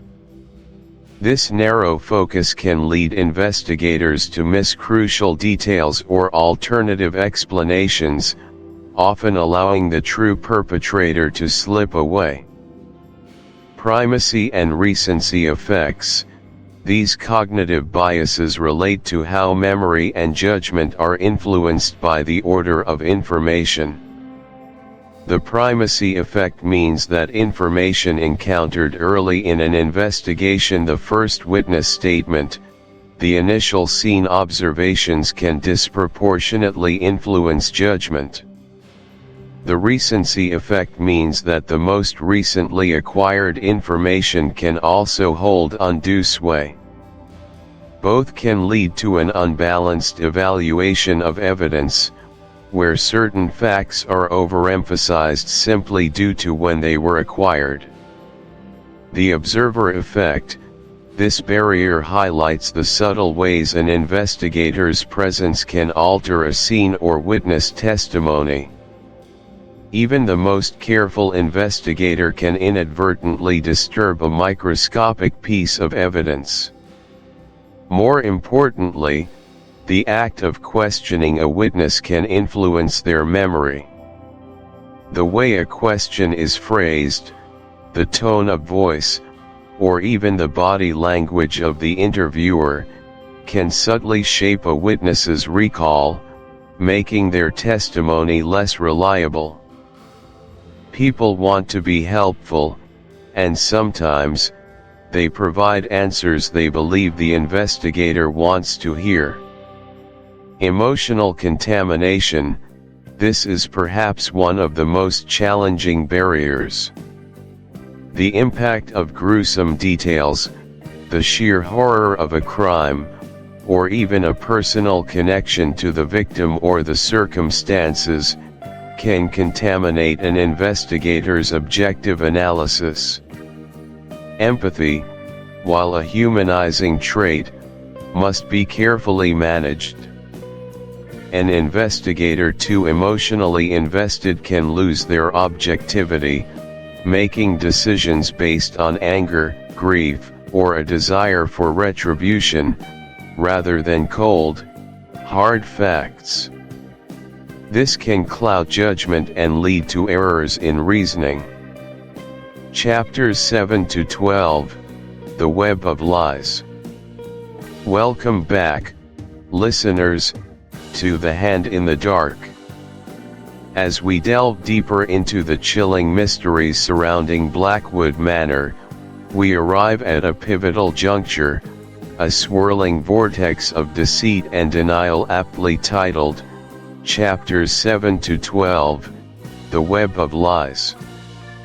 This is where the comfortable veneers of polite society begin to crack under the relentless pressure of scrutiny, exposing the raw, uncomfortable truths that fester beneath. The air thickens with suspicion, and every hushed word, every averted gaze, becomes a potential clue in this intricate, unfolding drama. Now, think about this for a second.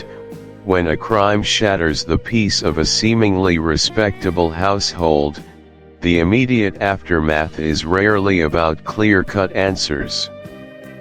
Instead, it's a chaotic scramble of memories, anxieties, and self-preservation. This is precisely the crucible in which truth is forged, or, more often, cunningly obscured. Our focus today will be on the twin pillars of criminal investigation that come to the forefront during such times: interrogation and alibis. These aren't just legal procedures, they are profound psychological battles, contests of wit and will that determine the course of justice. Let's unpack the theoretical landscape of interrogation and alibis in profound detail, because understanding these concepts is crucial to appreciating the intricate dance playing out within Blackwood Manor. Interrogation, at its heart, is far more than just asking questions. It is a sophisticated process designed to elicit information, corroborate facts, identify inconsistencies, and ultimately, to separate truth from falsehood. It's an art form, really, requiring a delicate balance of empathy, psychological acumen, and relentless pursuit of detail. Investigators are not merely seeking confessions, they are constructing a narrative, piece by painstaking piece, using the testimonies of those involved. The psychology behind a successful interrogation is fascinatingly complex. Imagine, for a moment, being subjected to intense questioning, perhaps about a deeply traumatic event, or even an innocuous detail from a stressful night. Your cognitive load skyrockets. Your memory, often thought of as a pristine recording, is actually a reconstructive process, highly susceptible to stress, elapsed time, and even subtle suggestions. The interrogator, acutely aware of this, employs various techniques. Some, like the controversial read technique, aim to create a psychological environment where the suspect feels compelled to confess. It's built on a 9-step process, starting with direct accusation and moving through themes of justification, handling denials, and ultimately, eliciting a confession.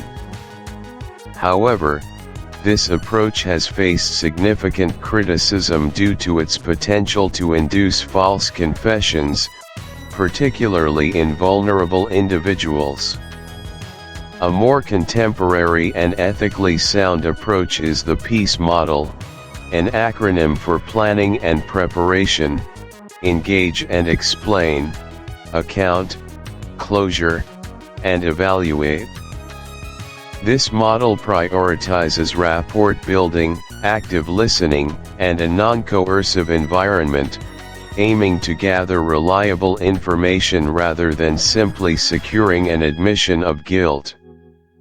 The goal is to maximize the accuracy and completeness of the account provided by the individual, respecting their rights while meticulously cross-referencing their statements with all available evidence. Ethical considerations are paramount here. The line between persuasive questioning and coercive pressure is dangerously thin. A false confession, born from psychological manipulation, exhaustion, or fear, not only leads to a wrongful conviction but also allows the true perpetrator to remain at large. Think about the profound long-term impact of such a failure: lives irrevocably destroyed, justice profoundly miscarried. Now, let's pivot to the other side of this intricate coin: alibis. An alibi, from the Latin meaning elsewhere, is a fundamental defense. It's the assertion that an accused person was in a different place at the time a crime was committed, rendering their involvement impossible. Sounds simple, doesn't it? Yet, verifying an alibi is anything but. The verification process is a meticulous examination of a person's claimed whereabouts and activities. Investigators will seek independent corroboration, witnesses who saw them, physical evidence like CCTV footage, receipts from purchases, electronic data from phone usage or card transactions, travel records, or even digital timestamps on computer activity. They'll construct precise timelines, often minute by minute, to compare the alibi against known facts of the crime. The challenges in alibi verification are manifold. Memory errors are incredibly common.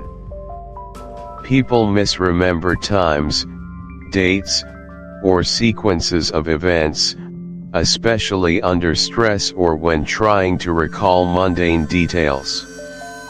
What if your alibi relies on a friend's memory, and that friend, though well-intentioned, is simply mistaken? What if you truly were elsewhere but have no tangible proof, no witnesses, no receipts, nothing but your word? Then there are false alibis, concocted deliberately to deceive. These are often easier to break down because they lack the natural inconsistencies of genuine memory and usually crumble when cross-referenced with hard evidence or when subjected to repeated, Detailed questioning. The perfect alibi, in fiction, is often an elaborate, watertight construction. In reality, the most credible alibis are often those that are simple, independently verifiable, and hold up under scrutiny, even if they contain minor, understandable human inconsistencies.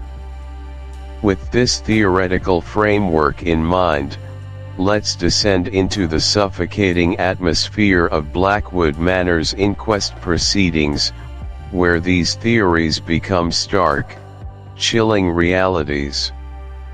Our first practical layer plunges us into the intense inquest proceedings where family secrets are dramatically revealed. Imagine the scene: a somber, oak-paneled room, perhaps the Manors. These psychological defenses, while understandable on a human level, often serve to prolong the agony and complicate the search for truth, creating a dense, intricate web of deceit that is excruciatingly difficult to untangle. Moving on, our second practical layer delves into the conflicting alibis provided by Philip Heredith and the other guests. This is where the true detective work begins, comparing narratives, searching for discrepancies, and understanding the human element of memory and deception. Let's take Philip's initial, seemingly plausible alibi. He claims he was in his study from 9:30 p.m. until after midnight, working on pressing estate matters. He states he perhaps stepped out once, around 10:45 p.m., to retrieve a book from the library, saw no one, and returned immediately. He offers this with a calm, assured demeanor. On its own, it sounds perfectly reasonable, the behavior of a responsible heir. Now, let's consider the alibis of some key guests.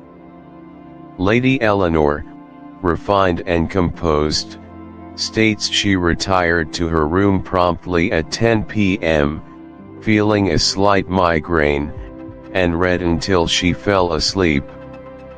She firmly asserts she did not leave her room.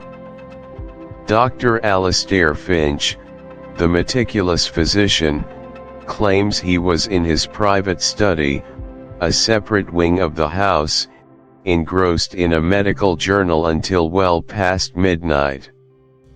He states he saw no one and heard nothing unusual, attributing the quiet to the Manor's thick walls. And then there's Miss Agnes Plum, the ever-watchful spinster, who declares she was on the veranda, enjoying the unusually mild night air, from 10:15 p.m. until 11:30 p.m., when she saw a light flicker in the library, momentarily, and then dim. The initial round of questioning would highlight these details. But then the investigators begin their meticulous cross-referencing, like a skilled tailor inspecting every stitch of a garment. First, the direct contradictions. Philip claims he went to the library around 10:45 p.m. Lady Eleanor states she was in her room since 10 p.m., yet one of the servants, questioned earlier, distinctly remembers seeing Lady Eleanor's distinctive shawl draped over a chair in the drawing room at 10:30 p.m., after she had supposedly retired. This is a small discrepancy, perhaps a minor memory lapse, but it introduces a crack. Furthermore, Miss Plum, from her vantage point on the veranda, described a light flickering in the library around 11 p.m., 30 minutes after Philip claims he returned to his study and well after Lady Eleanor was supposedly asleep. If Philip was truly in his study, who was in the library at 11 p.m.? Was it simply a staff member, or was it someone else? And why did Miss Plum recall this detail when no one else did? Then we look at the lack of corroboration. Dr. Finch's alibi relies solely on his own word. His assistant, who might have vouched for his late-night habits, had gone to bed early that evening. There are no medical notes dated for that specific time, no witnesses, just his statement. While not damning, it lacks the independent verification that would make it robust. Consider also the subtle, circumstantial discrepancies. The specific type of brandy found near the deceased's body is a rare, expensive vintage that Philip, by his own admission, had a particular fondness for, and which was kept in a locked cabinet in the library, the very room he claims to have briefly visited. Philip said he only entered to fetch a book, but a small, empty glass of that specific brandy was found, carefully cleaned, but still carrying faint residues, tucked away behind some volumes. This implies more than a quick visit. The psychological aspect of conflicting alibis is particularly revealing. When people are under duress, even well-meaning individuals can unintentionally distort their memories to align with what they think happened, or what they want to have happened. In a group setting, there's often a subtle pressure to support one another, to present a united front, which can lead to collective false memories or omissions. For example, if Philip confided in a friend about it suggests patterns of behavior, a willingness to resort to extreme measures to protect the Heredith name or fortune, a pattern that might repeat itself. The philosophical layer here is particularly poignant. The long-term impact of such unresolved trauma and injustice is immense. Past secrets, especially those involving profound moral failings, rarely remain buried indefinitely. They fester, poisoning the well of familial relationships, influencing subsequent generations, and eventually, erupting into current events. The manor itself, once a symbol of stability, now feels haunted, not by spectral figures, but by the oppressive weight of unconfessed deeds and forgotten tragedies. It becomes a testament to the enduring power of history and the relentless pursuit of truth. The psychological barriers contributing to this multi-generational silence are formidable. There's often a conspiracy of silence that descends upon families or communities, a collective agreement, often unspoken, to not disturb old wounds.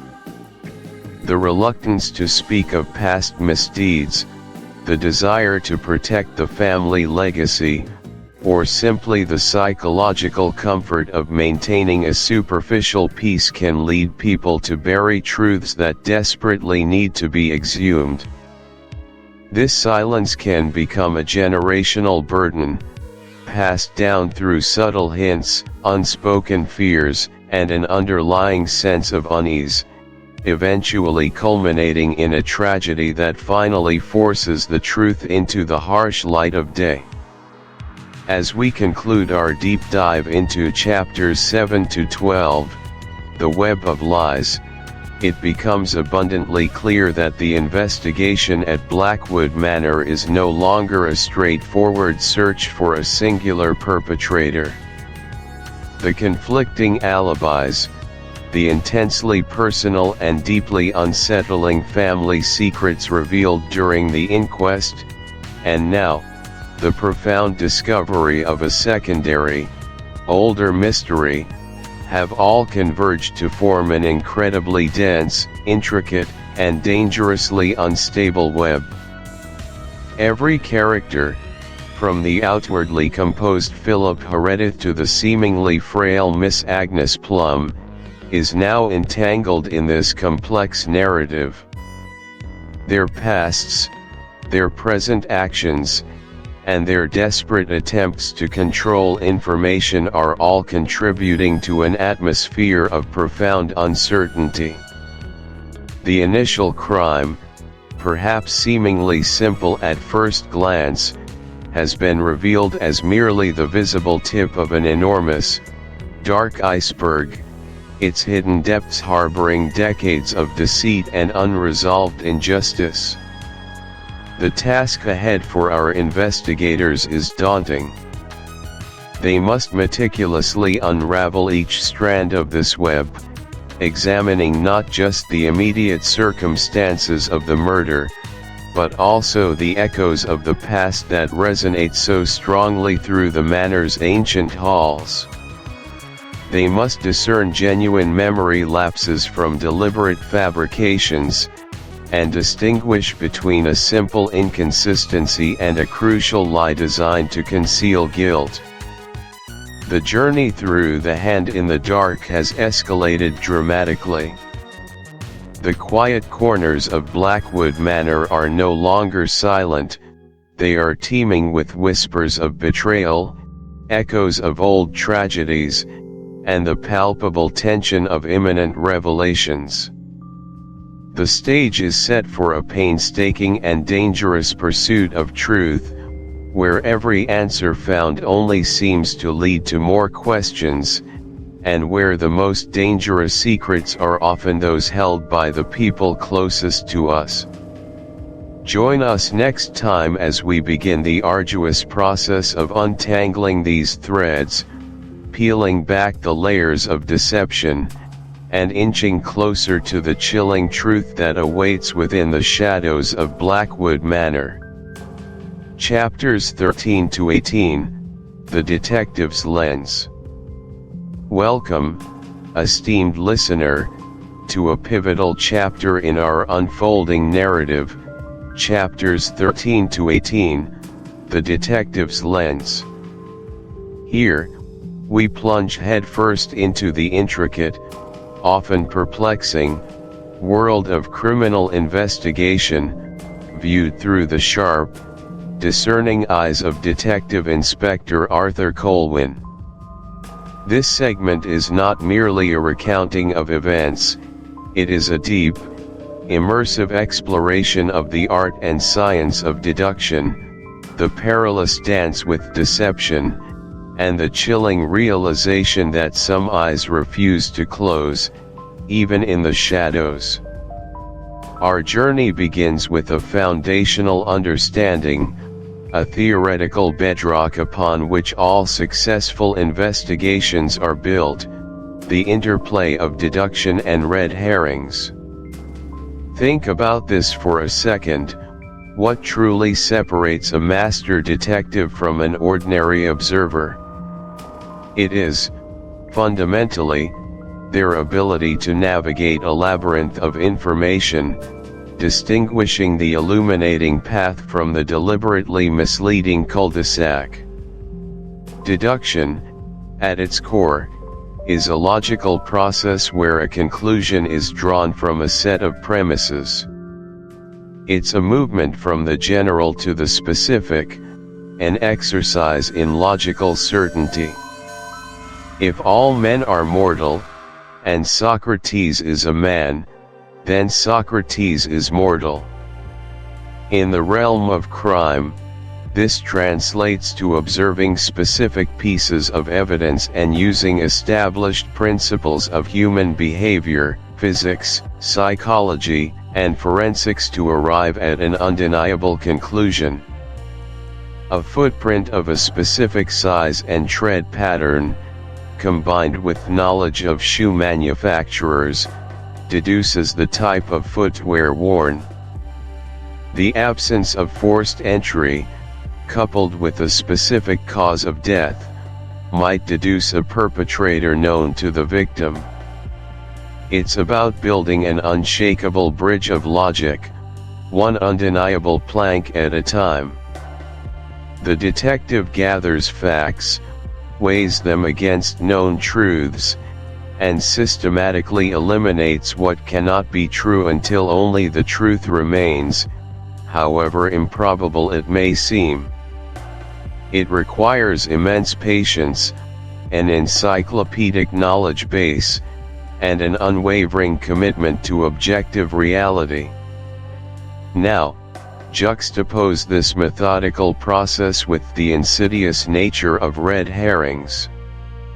A red herring, in its purest form, is something, especially a clue, that is or is intended to be misleading or distracting.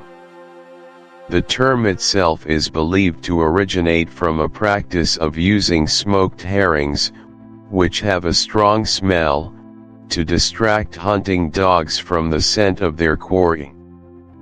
In an investigation, red herrings can manifest in countless ways. They can be deliberate fabrications by a cunning perpetrator, designed to send the police down a rabbit hole of false leads and wasted time.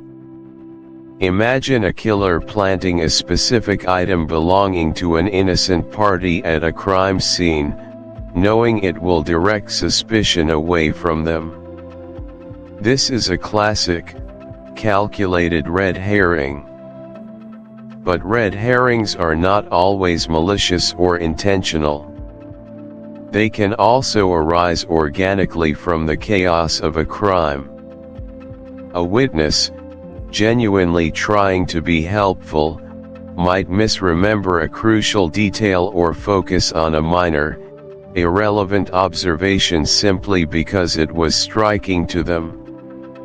An argument between neighbors, overheard just before a murder, might seem highly relevant but actually have no bearing on the crime itself. These are circumstantial red herrings, products of human error, coincidence, or the inherent messiness of real life. The true art of deduction, therefore, lies not just in constructing logical arguments, but in deftly identifying and sidestepping these red herrings. It demands a detective to continuously question assumptions, to challenge the most obvious explanations, and to possess an almost clinical skepticism towards anything that feels too neat, too convenient, or too emotionally charged. The ability to look at a compelling narrative and ask, is this truly fact, or is it merely a plausible diversion, is paramount. It's about not allowing the narrative to dictate the facts, but allowing the facts to build the narrative. The danger of a red herring is not just the lost time, but the potential to solidify a false conclusion, to build a case around an illusion. Her testimony, delivered amidst wrenching sobs and trembling hands, was emotionally compelling, painting a vivid portrait of a man driven to the brink. However, Detective Colwyn, a man whose reputation was built on his unyielding commitment to objective truth, understood the deceptive power of emotion. He approached the scene not as a mourner, nor as a judge, but as an impartial analyst. His first visit to the Thorne residence was a masterclass in controlled observation. While his junior officers might have been swayed by Mrs. Thorne's palpable anguish or the mournful atmosphere of the grand old house, Colwyn moved with a deliberate, almost surgical detachment. Consider the initial interview with Mrs. Thorne.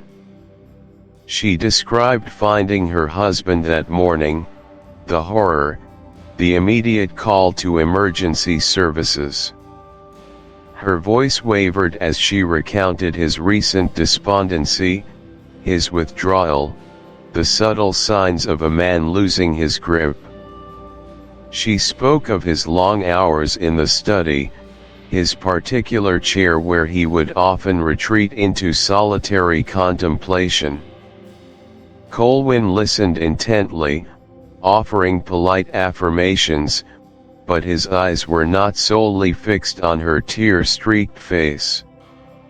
They subtly scanned the room, noting the expensive antique furniture, the pristine condition of the polished floors, the absence of any disturbed objects that might suggest a struggle.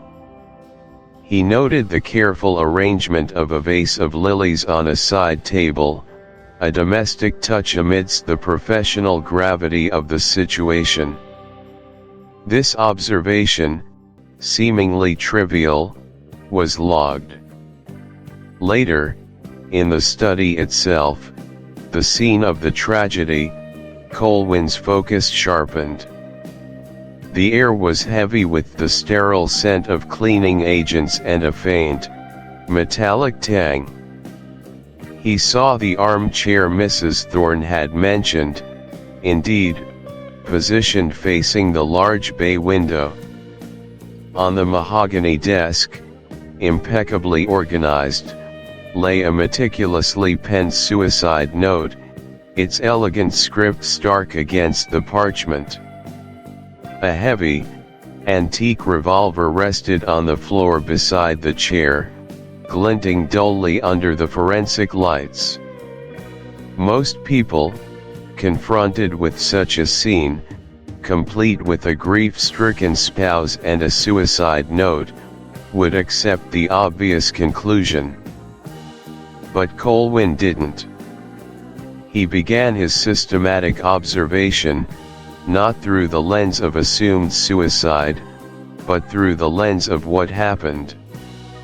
He asked himself, what are the physical facts, devoid of interpretation or emotional overlay? He observed the blood spatter pattern on the wall behind the chair. It was diffuse, yet contained within a specific radius. He noted the precise location of the revolver, its distance from the deceased's hand. He catalogued the position of Dr. Thorne's body, the way his limbs were angled, the subtle tension in his posture. He looked at the suicide note again, not for its content, but for its physical characteristics, the type of paper, the ink, the pressure marks of the pen. He even scrutinized the lock on the study door, ensuring it was, in fact, functional and genuinely locked from the inside, as reported. He meticulously photographed and documented every single detail, no matter how insignificant it seemed. During his examination of the desk, he noticed a faint, almost imperceptible smudge on the otherwise pristine leather surface, near where a pen had rested. It was a detail easily dismissed as dust or a trick of the light. But Colwyn, operating without emotional bias, saw it as an anomaly, a tiny deviation from the expected order. He made a mental note for the forensic team. His interaction with the distraught Mrs. Thorne was professional and empathetic, but beneath the surface, his mind was constructing a mental checklist, comparing her emotional narrative against the cold, hard, tangible elements of the scene. He silently questioned, did the position of the body truly align with a self-inflicted wound? Was the blood spatter consistent with the trajectory of a bullet fired at that angle? Were there any signs of struggle, however minute, that might contradict the peaceful, solitary act of suicide. He even paid close attention to the smaller, oft. This explained the absence of fingerprints, initially attributed to the victim wiping it clean himself before the act. However, a microanalysis of the barrel interior, using advanced spectral analysis, detected minute, residual traces of a cleaning agent that was distinctly different from the high-quality, specialized solvents Dr. Thorne was known to use for his antique firearms. It was a common, household-grade solvent, readily available in any supermarket. The sum of these forensic details painted a chillingly different picture. The industrial lubricant, the peculiar lint on the note, the lack of powder burns, and the unusual cleaning solvent on the gun. These were not the hallmarks of a man meticulously planning his own demise in his private study. They were the discordant notes of a carefully staged scene, a scene designed to mimic suicide, but flawed by subtle inconsistencies that only a truly objective and thorough investigation could uncover. Think about the psychological impact of such discoveries. For the initial officers, for Mrs. Thorne, for the wider public, the suicide narrative was comforting in its tragic simplicity. It fit a known pattern. The forensic evidence shattered that comfort, replacing it with the unsettling reality of deliberate deception. Colwyn felt a surge of grim satisfaction. His skepticism, his refusal to be swayed by the emotional narrative, had been vindicated. He realized then that Dr. Thorne had not taken his own life. He had been murdered, and someone had gone to extraordinary lengths to conceal the truth. This stage of an investigation is incredibly delicate. It moves from gathering facts to interpreting them, from observation to inference. The evidence no longer just says what happened, but what didn't happen as assumed. The absence of certain expected forensic markers like powder burns becomes as important as the presence of unexpected ones like industrial lubricant. This is where deduction truly shines. Colwyn began to construct a new hypothesis. Dr. Thorne was subdued or killed elsewhere, or within the study but by someone else, and then the scene was meticulously arranged to look like a suicide. The killer likely used a common household item, like a pillow or a thick cloth, to muffle the gunshot and prevent powder burns, and then wiped the gun down with whatever common cleaner they had access to, perhaps neglecting the more inaccessible parts of the barrel. The lint on the note? Perhaps from that very same item, or a blanket used to transport or subdue him. The industrial lubricant? An unknown element, but now a crucial lead. The implications were profound. The case was no longer a tragic suicide but a calculated murder. And if it was murder, then the killer was still out there, possibly watching. This brings us to our third, and perhaps most chilling, practical layer, the growing tension as the detective realizes the killer is still watching the investigation. With the suicide theory officially debunked by the forensic findings, the case shifted dramatically. Colwyn knew that cunning killers, especially those who meticulously stage a scene, often harbor a morbid curiosity about the aftermath. They want to see if their deception holds, if they've truly outsmarted the system. And sometimes, they can't resist a final, taunting flourish. Colwyn felt it first as an almost subconscious unease, a subtle prickle at the back of his neck. It began with minor incidents, easily dismissed as coincidence or overwork. An anonymous phone call to the station, relaying vague, unhelpful tips about a fictional disgruntled colleague of Dr. Thorne's, a clear attempt to divert resources. The tips were too specific in their irrelevance, too neatly designed to be a wild goose chase. Colwyn recognized the pattern of a red herring, but this time, it felt like an interactive one. Then came the package. Delivered to the police station, addressed generally to Homicide Division.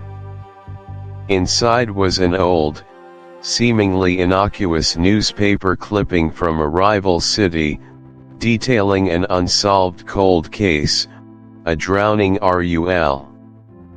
Had Colwyn not possessed his unwavering commitment to objective facts, had he allowed the emotional narrative to prevail, an innocent man would have been wrongly identified as a suicide, and a dangerous murderer would have remained free, emboldened by their success.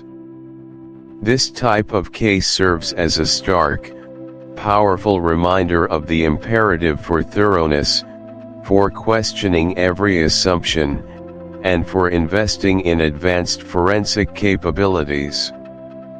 It reinforces the notion that justice is not merely about finding an explanation, but about finding the correct explanation, no matter how intricate or unsettling the path to it may be. The long-term impact is a constant recalibration of investigative protocols, a renewed emphasis on training, and an ongoing battle against complacency.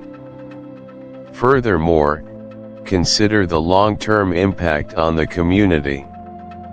A murder disguised as a suicide can shatter public trust. It introduces a chilling uncertainty, a fear that what appears to be safe and clear might, in fact, be a veneer for something far more sinister. It can lead to a heightened sense of vulnerability, a questioning of appearances, and a realization that evil can operate under the most innocuous guises. The resolution of such a case, therefore, is not just about apprehending a criminal, it's about restoring a sense of order, reaffirming that truth can be uncovered, and demonstrating that justice, though sometimes painstakingly slow, will ultimately prevail. Now, let's delve into the common psychological barriers that can impede this relentless pursuit of truth. These are the internal obstacles, often subconscious, that can derail an investigation and allow red herrings to flourish unchallenged. One of the most significant barriers is, as mentioned, confirmation bias. Once an initial theory takes hold, for instance, the idea that Dr. Thorne committed suicide, investigators, being human, can subconsciously prioritize evidence that supports this theory and dismiss or downplay evidence that contradicts it. They might interpret ambiguous facts as reinforcing the initial hypothesis, leading to a selective perception of reality. Colwyn's ability to resist this bias, to force himself to consider all possibilities impartially, is what sets him apart. It requires a continuous, deliberate effort to challenge one's own assumptions. Another potent barrier is the availability heuristic. This describes our tendency to judge the probability of events based on how easily examples come to mind. If an investigator has recently worked on several cases involving suicide, they might be more prone to quickly label a new ambiguous death as a suicide, even if the unique facts suggest otherwise. Their mental database of easily recalled examples skews their initial assessment. This can lead to jumping to conclusions based on prior, potentially irrelevant, experiences. Closely related is anchoring bias, where individuals rely too heavily on the first piece of information offered the anchor when making decisions. In Dr. Thorne's case, the initial report of suicide and the presence of a note served as a powerful anchor. Overcoming this requires a deliberate effort to consider alternative scenarios and to avoid becoming fixated on that initial piece of data, no matter how compelling it seems. Then there is the barrier of emotional involvement. While empathy is crucial for understanding victims and their families, excessive emotional involvement can cloud judgment. If an investigator becomes too personally invested in the grieving family's narrative, it can make it harder to objectively scrutinize their statements or to entertain the possibility that they might be unintentionally or even intentionally misleading. Colwyn's measured demeanor, his ability to maintain professional distance while still acknowledging human suffering, is vital in navigating this complex terrain.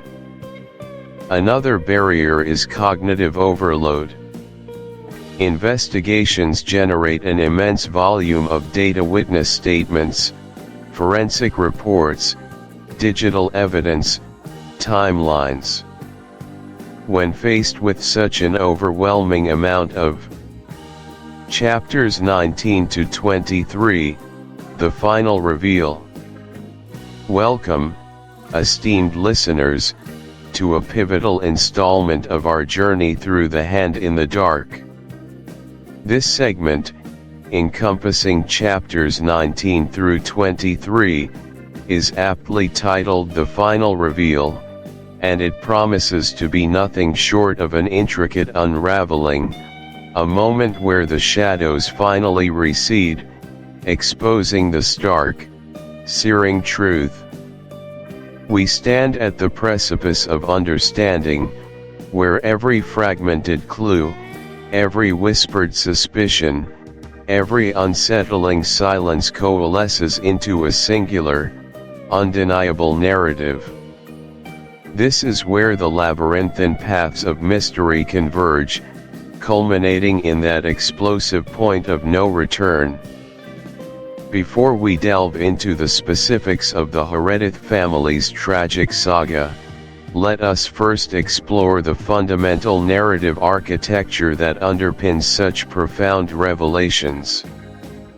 We are speaking, of course, about the climax and resolution, the very heartbeats of any compelling story, whether it be a fictional drama or the unfolding of a real-life enigma. Understanding these theoretical constructs will enrich our appreciation of the dramatic events about to unfold within our chosen narrative. The climax of a story is that singular, electrifying moment of peak tension, the ultimate confrontation, the turning point from which there is no retreat. It is the narrative summit, where all preceding conflicts, all simmering doubts, all accumulating pressures, explode into a decisive confrontation. Think of it as the gravitational pull reaching its absolute maximum, pulling every character, every subplot, every shred of evidence into an unavoidable collision. It is here that the protagonist faces their greatest challenge, the villain is exposed, or the deepest mystery is laid bare. The stakes are at their zenith, the emotional intensity is palpable, and the outcome is uncertain, hanging precariously in the balance. For the audience, the climax is a visceral experience. It's the moment they've been waiting for, a release of accumulated anticipation, a profound intellectual and emotional turning point. It's not merely an event, it's a crucible that forges new realities for every participant, fictional or otherwise. It fundamentally redefines everything that came before and dictates everything that will follow. Without a strong, well-executed climax, even the most promising narratives can feel incomplete, like a symphony that stops just before its grand finale. Following swiftly in its wake, though often with a quiet, lingering pace, is the resolution, sometimes referred to as the denouement. This is the artful process of untangling the threads after the climactic knot has been cut. The resolution is not simply the ending, but the comprehensive settling of affairs, the exploration of consequences, and the establishment of a new, albeit altered, normal. It's where the dust settles, allowing characters and audience alike to survey the changed landscape. Loose ends are meticulously tied, fates are determined, and the long-term reverberations of the climax begin to manifest. Importantly, resolution doesn't necessarily equate to happiness or universal satisfaction. It often involves a melancholic acceptance, a hard-won peace, or even a somber recognition of enduring pain. Its purpose is to provide closure, a sense of completion, and an opportunity for reflection on the journey taken. It allows for the emotional release that follows intense suspense, giving characters and readers alike the space to process the weight of what has transpired.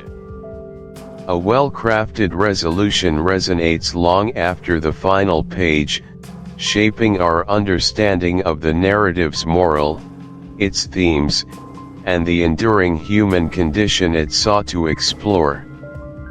It's the quiet echo after the thunderous roar, allowing the true meaning of the events to sink in, to be absorbed and understood.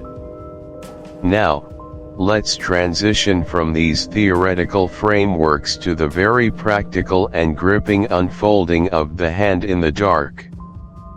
We will begin by meticulously reconstructing the night of the murder, piecing together those elusive, missing timeline elements that have plagued our understanding. Imagine, if you will, the Heredith Manor, cloaked in the oppressive silence of that fateful night.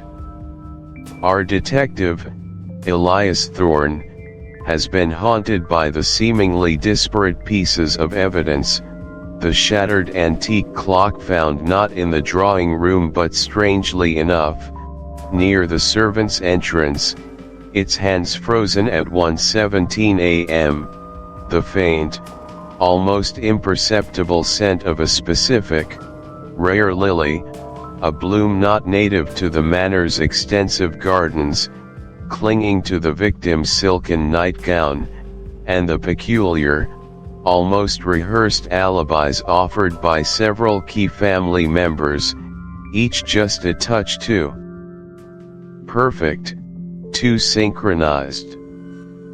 Through countless interrogations, re-examinations of the crime scene, and a profound, almost obsessive attention to detail, Thorne began to see the cracks. The reconstruction truly began when he focused on Mrs. Albright, the seemingly unflappable head housekeeper. Her initial testimony stated she had been in her quarters, suffering from one of her periodic migraines.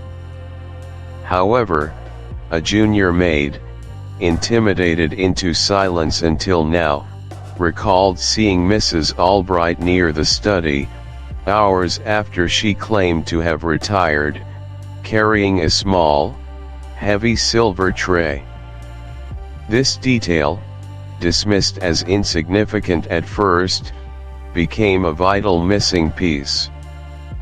The tray, Thorne deduced, was used to carry the specific variety of rare lilies, discreetly brought into the manor by an unknown visitor, as a pre-arranged signal. But for whom? And why? This led him back to the antique clock. Forensics had determined it wasn't smashed on impact but meticulously taken apart and then reassembled incorrectly, a task only someone intimately familiar with its inner workings could accomplish. The hands, frozen at 1:17 a.m., were not the time of death, but a deliberate misdirection.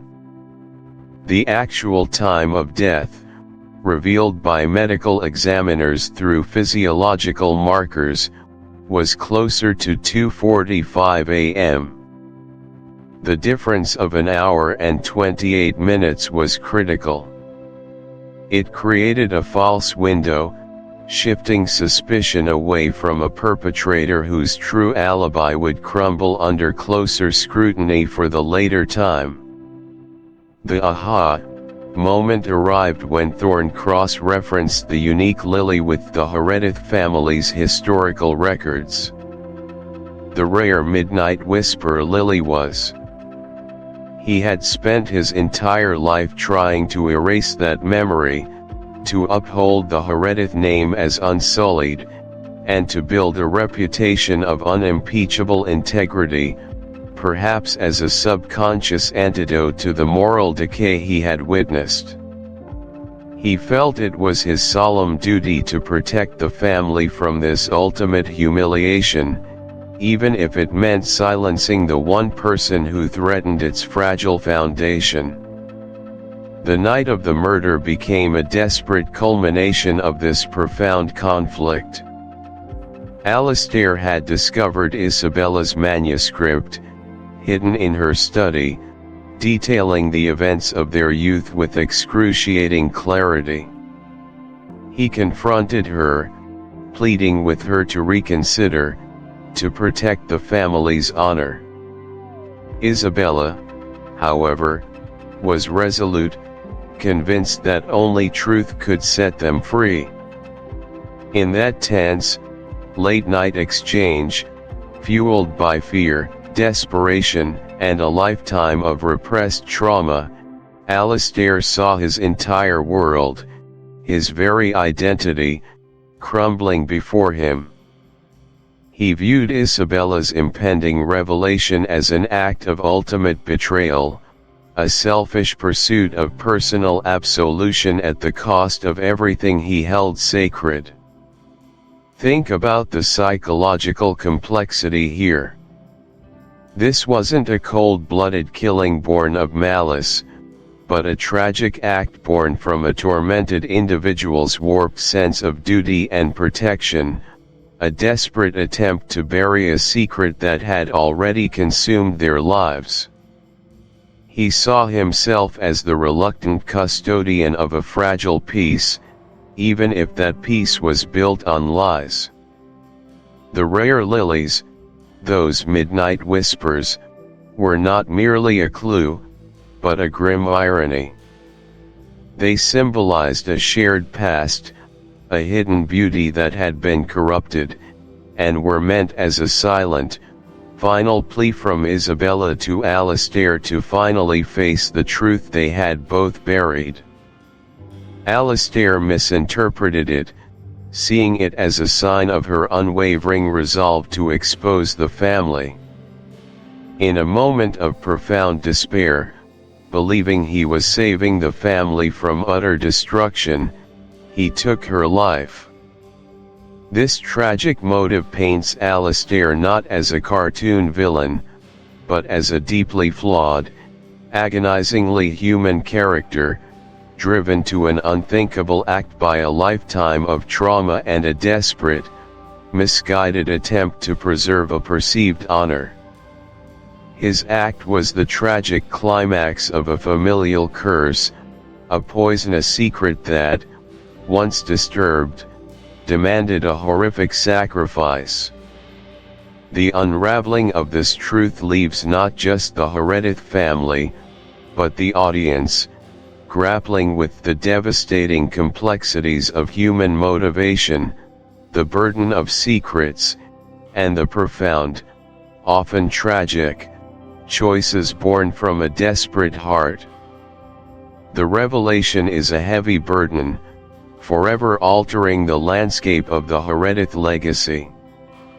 Now, with the searing truth laid bare, we must turn our attention to the aftermath, the profound, often agonizing journey for the surviving Heredith family members as they grapple with this new, shattered reality. The resolution of a narrative is rarely a neat, happy ending, especially when the climax involves such a devastating familial betrayal. For the Herediths, the path forward is fraught with grief, disillusionment, and the immense psychological weight of a past they can no longer deny. Consider the immediate fallout. The arrest of Alistair Heredith sends shockwaves not just through the family, but through their entire social and business circles.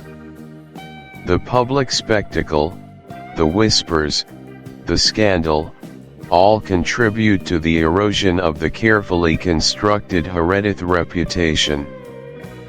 But the deepest wounds are internal. For Lady Beatrice, Isabella's younger sister, the revelation is a crushing blow. Beatrice had always looked up to Alistair, admiring his quiet strength and commitment to family. The discovery that he was not only capable of murder but did so to bury a secret of their shared, traumatic past, shatters her understanding of her own family and her own history. She grapples with immense guilt, questioning if she should have seen the signs, if she could have intervened. Her initial reaction is one of profound isolation, retreating from society, struggling to reconcile the brother she knew with the monstrous act he committed. Her narrative arc. Families redefine their relationships, often fracturing irrevocably, or surprisingly, knitting themselves back together with new, stronger bonds forged in shared adversity and truth. The role of the justice system, while providing a legal resolution, often falls short of providing emotional or moral closure, highlighting the distinct difference between legal justice and personal healing. Historical memory is rewritten. What was once glossed over or deliberately concealed now becomes a stark, undeniable part of the collective narrative. This re-evaluation often leads to a recalibration of societal values, prompting discussions about accountability, systemic injustices, and the generational impact of unresolved trauma. The ripple effect extends far beyond the immediate participants, shaping future generations, influencing cultural narratives, and often serving as a cautionary tale or a source of inspiration for resilience. Now, let's look at why this happens, why it is so incredibly difficult to move past these revelations. There are common psychological barriers that impede the acceptance of resolution and truth. Perhaps the most primal is denial. The human mind is remarkably adept at protecting itself from overwhelming pain, and denial serves as a powerful shield.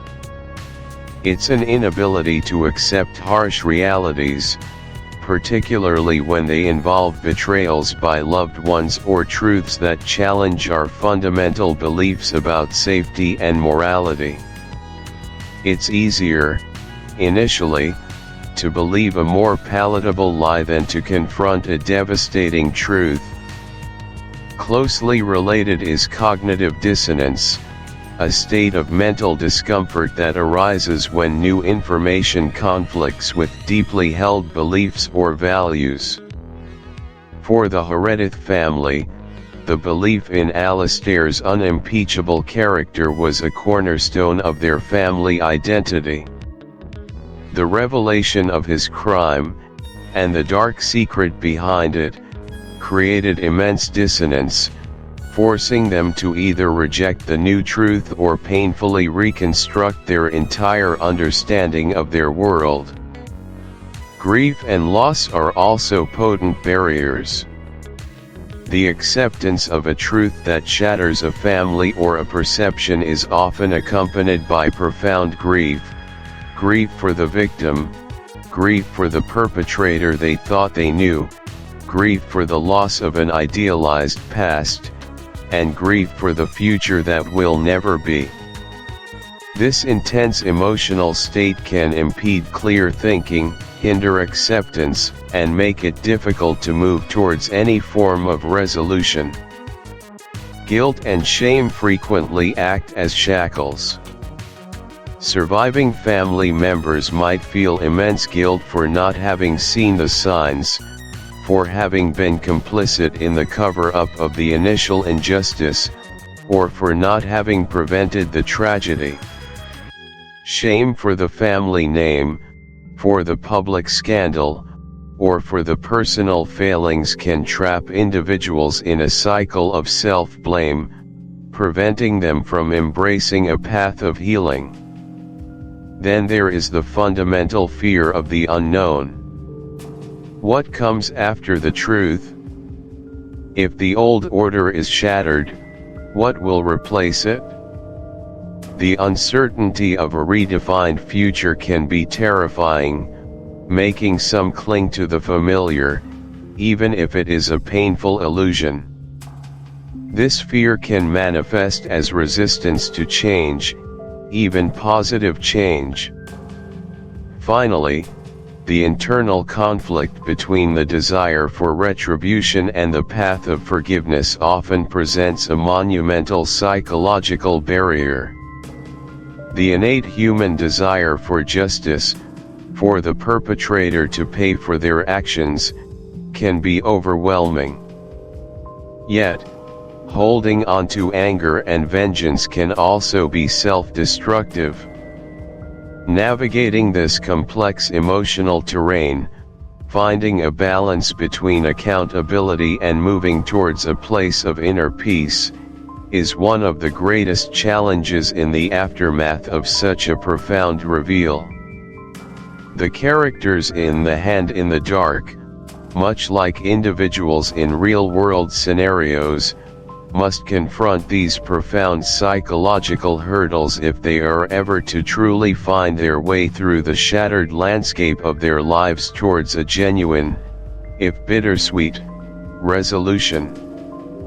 This exploration of climax and resolution, the reconstruction of a fictional crime, the unveiling 7-day action plan, the art of deduction. Chapter 7, The 7-Day Action Plan, The Art of Deduction. Welcome, astute listener, to a profoundly transformative journey into the very heart of discernment. In the labyrinthine corridors of life, where shadows often obscure truth and whispers can be mistaken for declarations, the ability to deduce, to truly understand what lies beneath the surface, is not merely a useful skill, it is an indispensable compass.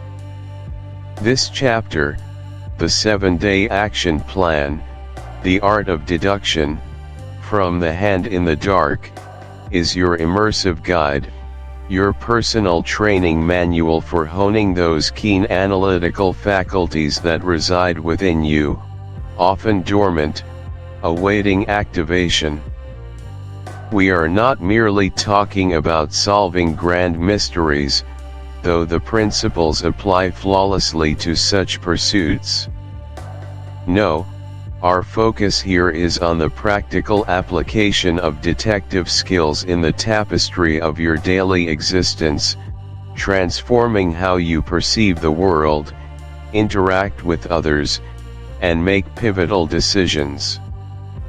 Let us embark on this journey with a deep dive into the theoretical underpinnings of practical application of detective skills. At its core, deduction is an intricate dance between observation, analysis, and inference. It is the sophisticated process of taking disparate pieces of information, examining their relationships, and then logically inferring a conclusion that is most probable, if not definitively certain. Think about this for a second.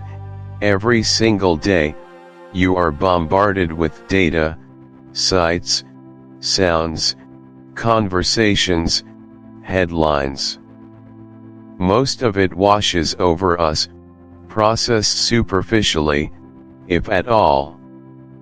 The detective, however, approaches this influx with a heightened state of awareness, a deliberate and disciplined mind poised to capture, categorize, and critically evaluate every fragment. The practical application of these detective skills transcends the romanticized image of a trench-coated investigator scrutinizing fingerprints under a magnifying glass. In the modern world, these skills are about deciphering the subtle cues in a business negotiation, understanding the unspoken needs of a loved one, navigating the treacherous waters of online information, or simply making a more informed choice about your next career move. It's about cultivating an active, rather than passive, engagement with reality. We are inherently equipped with incredible sensory apparatus and cognitive engines, yet we rarely train them to their full potential. This training isn't about acquiring new, arcane knowledge, it's about sharpening existing tools to an exquisite edge. It's about moving beyond superficial judgment to profound insight, beyond reaction to deliberate, thoughtful response. It is about learning to see what others overlook, to hear what others miss, and to connect dots that others might not even perceive as existing. Now, let's look at why this happens and why these skills are so vital. Our brains, in their magnificent efficiency, are constantly trying to create shortcuts. They seek patterns, make assumptions, and fill in gaps based on prior experiences.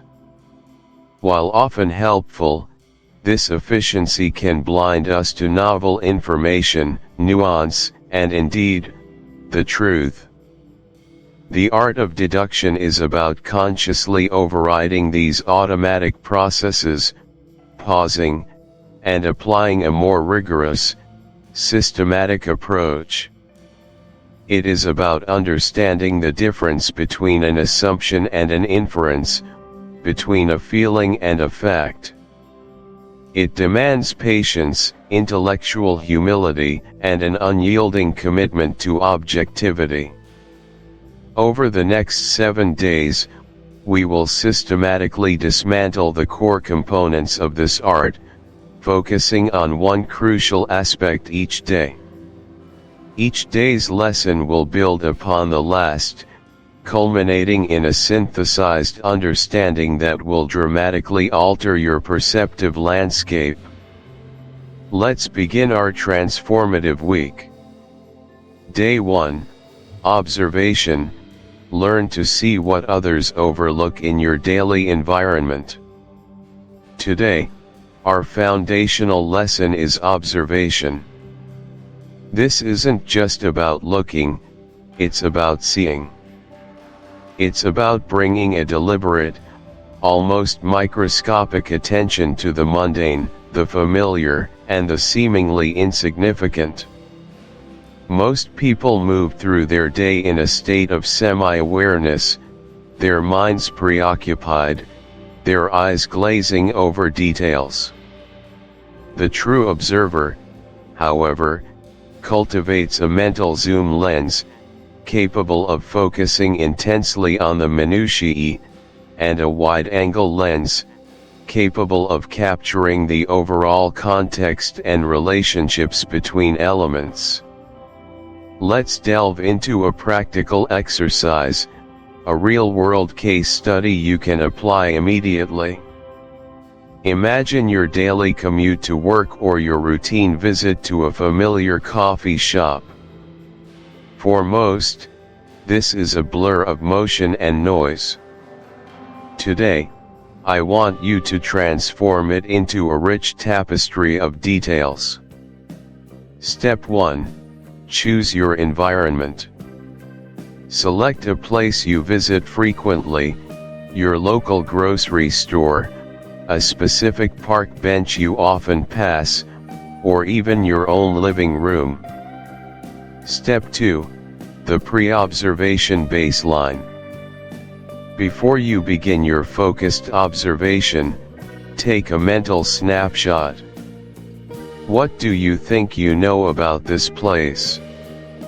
What are its prominent features? What smells, sounds, and textures do you usually register? This baseline is crucial, as it reveals the assumptions your brain typically makes. Step 3. The active observation protocol.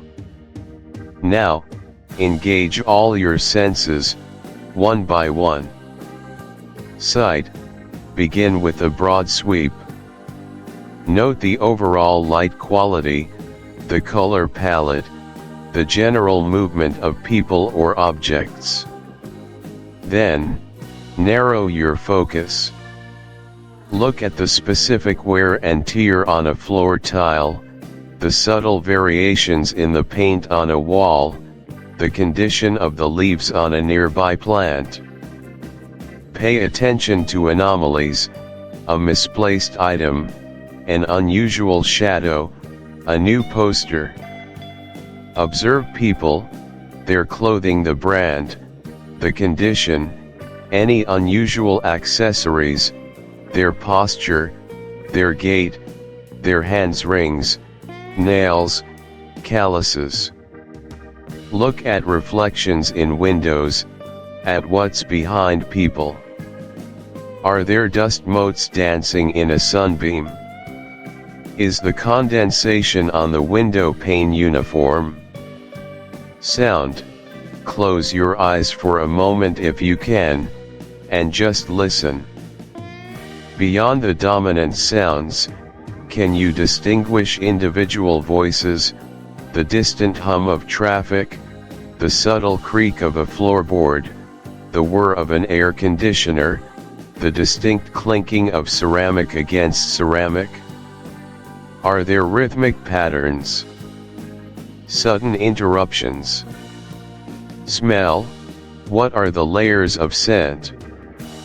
The robust aroma of coffee, certainly, but also perhaps the faint metallic tang of old pipes, the clean scent of a recently mopped floor, the perfume of a passing stranger, the subtle scent of old paper from a stack of newspapers.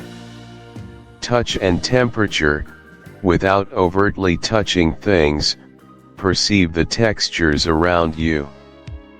The smooth, cool metal of a railing, the rough grain of a wooden table, the soft fabric of a jacket. How does the air feel? Is there a subtle draft? A pocket of warmth or coolness? Step 4. The post-observation reflection. Immediately after your active observation session, which might last 10 to 20 minutes, or just a few moments of heightened awareness in your routine, write down everything you. It could be about plans for the weekend, a work update, or a discussion about a recent event. Step 1. Conscious engagement. Resist the urge to interrupt, formulate your response, or let your mind wander. Fully focus on the speaker. Step 2. Deconstruct the utterance. Ask yourself, what words are they using?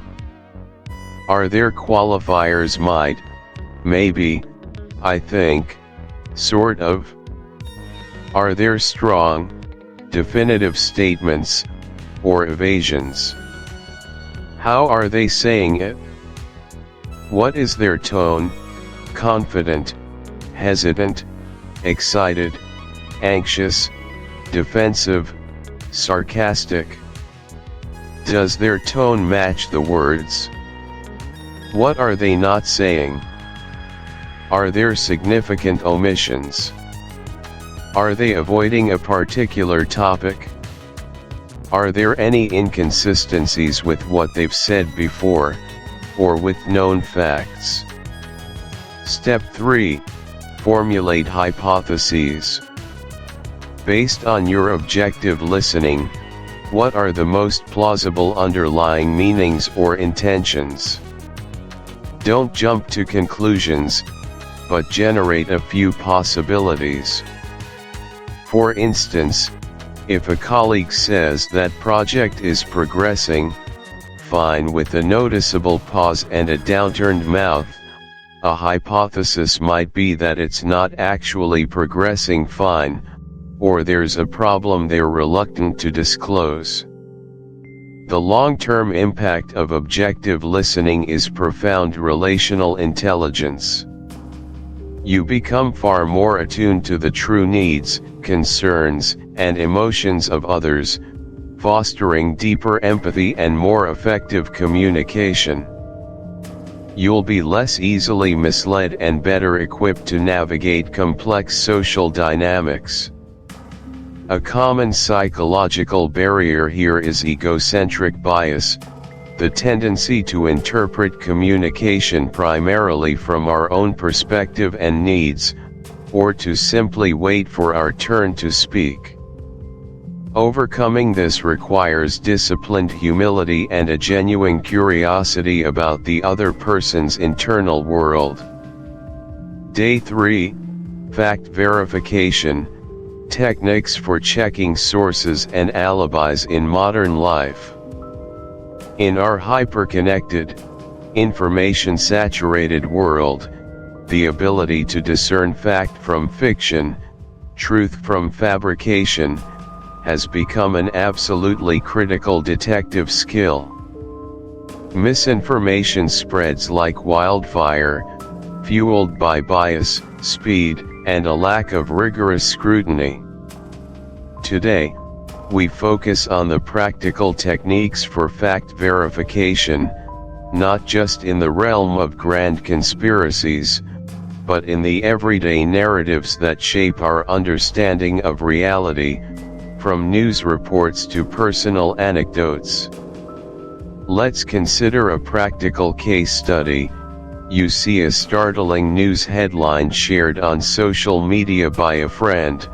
Breaking: scientists discover cure for all cancers, suppressed by pharmaceutical companies. This is an extraordinary claim, and extraordinary claims require extraordinary evidence. Here's a step-by-step process for verification. Step 1. Initial skepticism and source identification. Don't react immediately. Your first instinct should be critical inquiry. Who shared it? While your friend may be trustworthy, they might have inadvertently shared false information. The source matters more than the messenger. What is the original source? Click through to the actual article. Is it from a reputable news organization, example the New York Times, BBC, The Guardian, Reuters, Associated Press? Or is it from an unknown blog, a partisan website, or a site with a sensationalist name designed to mimic legitimate news? Check the website's About Us page. Look for editorial standards, contact information, and a history of credible reporting. Step 2. Lateral reading and cross-referencing. Don't just read the article in question. This is a common pitfall. Open new tabs and search for the same story from multiple different and diverse reputable sources. If this cure is real, major scientific and medical news outlets would be covering it extensively and prominently. Search for keywords: cancer cure, new scientific breakthrough, pharmaceutical suppression. See what reliable sources say. Is there a consensus? Do other reputable organizations mention this specific discovery? Examine the evidence within the article. Does it cite specific scientific papers, named researchers, universities, or institutions? Are there links? Step 3. Search for triggers or precursors. What happened before these changes? Did a specific event occur around the time the pattern shifted? A difficult project at work, a family stressor, a personal setback, a specific social interaction. Was there a new habit that started around the same time?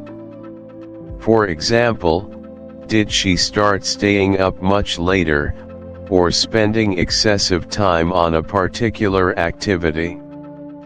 Consider frequency and intensity. Are the deviations increasing in frequency or intensity?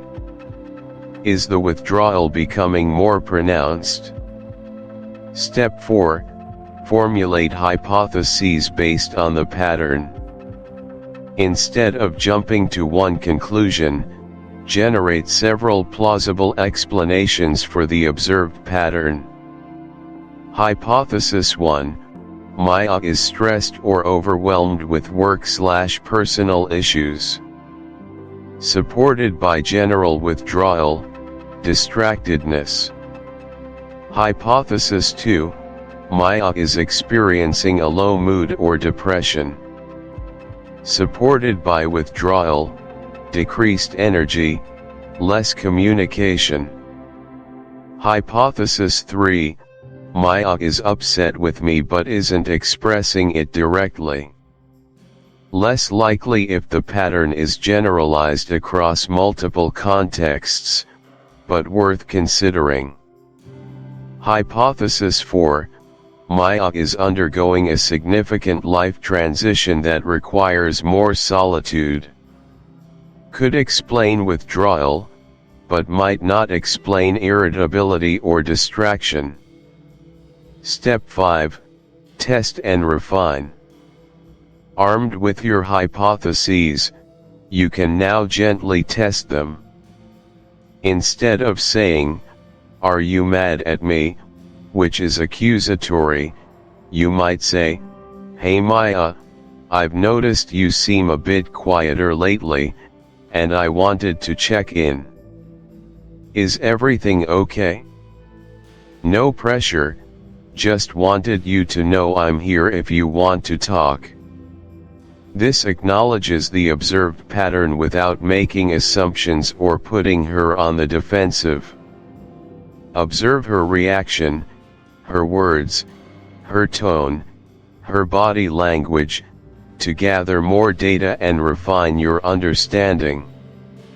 Your exercise for day 4 is to consciously observe a pattern in someone you interact with regularly, a coworker, a family member, or a friend. 1. Establish their typical baseline behavior in terms of communication, mood, or work habits. 2. For the rest of the day, note any deviations from this baseline. Are they recurring? Do they cluster? 3. Think about potential triggers for these deviations. 4. Formulate 2 or 3 potential explanations for the pattern you observe.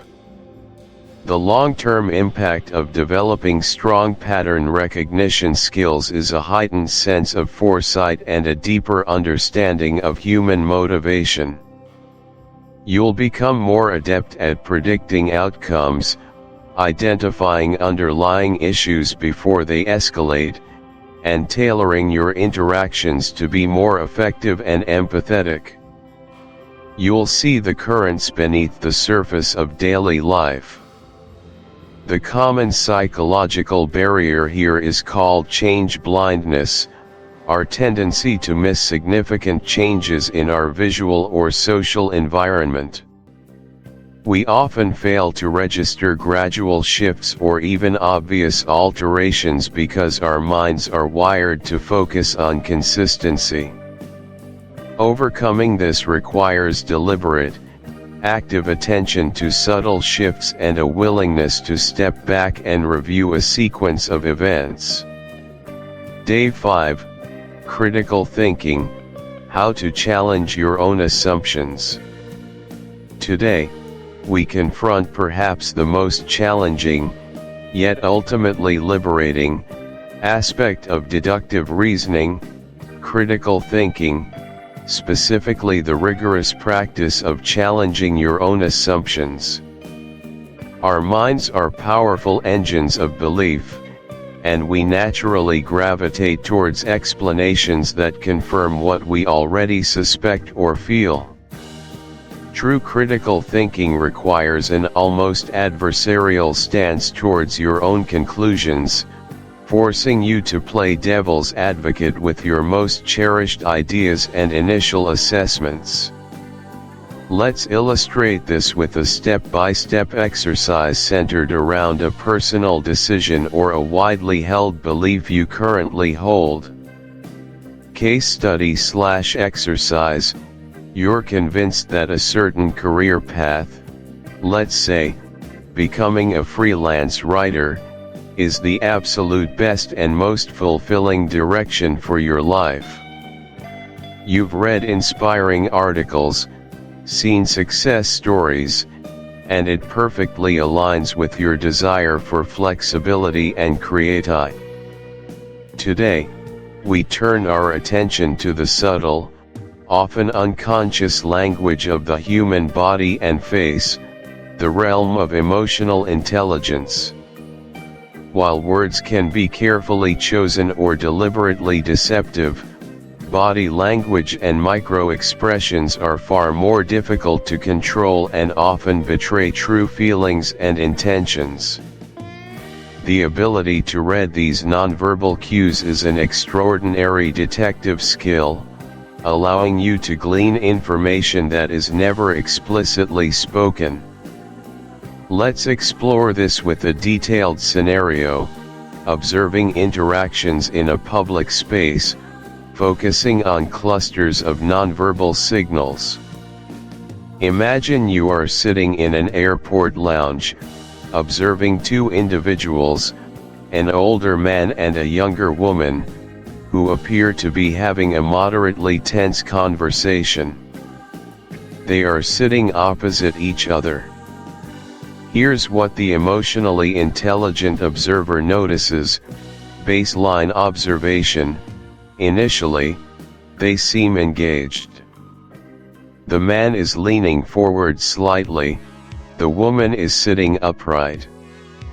Micro-expressions: fleeting facial movements.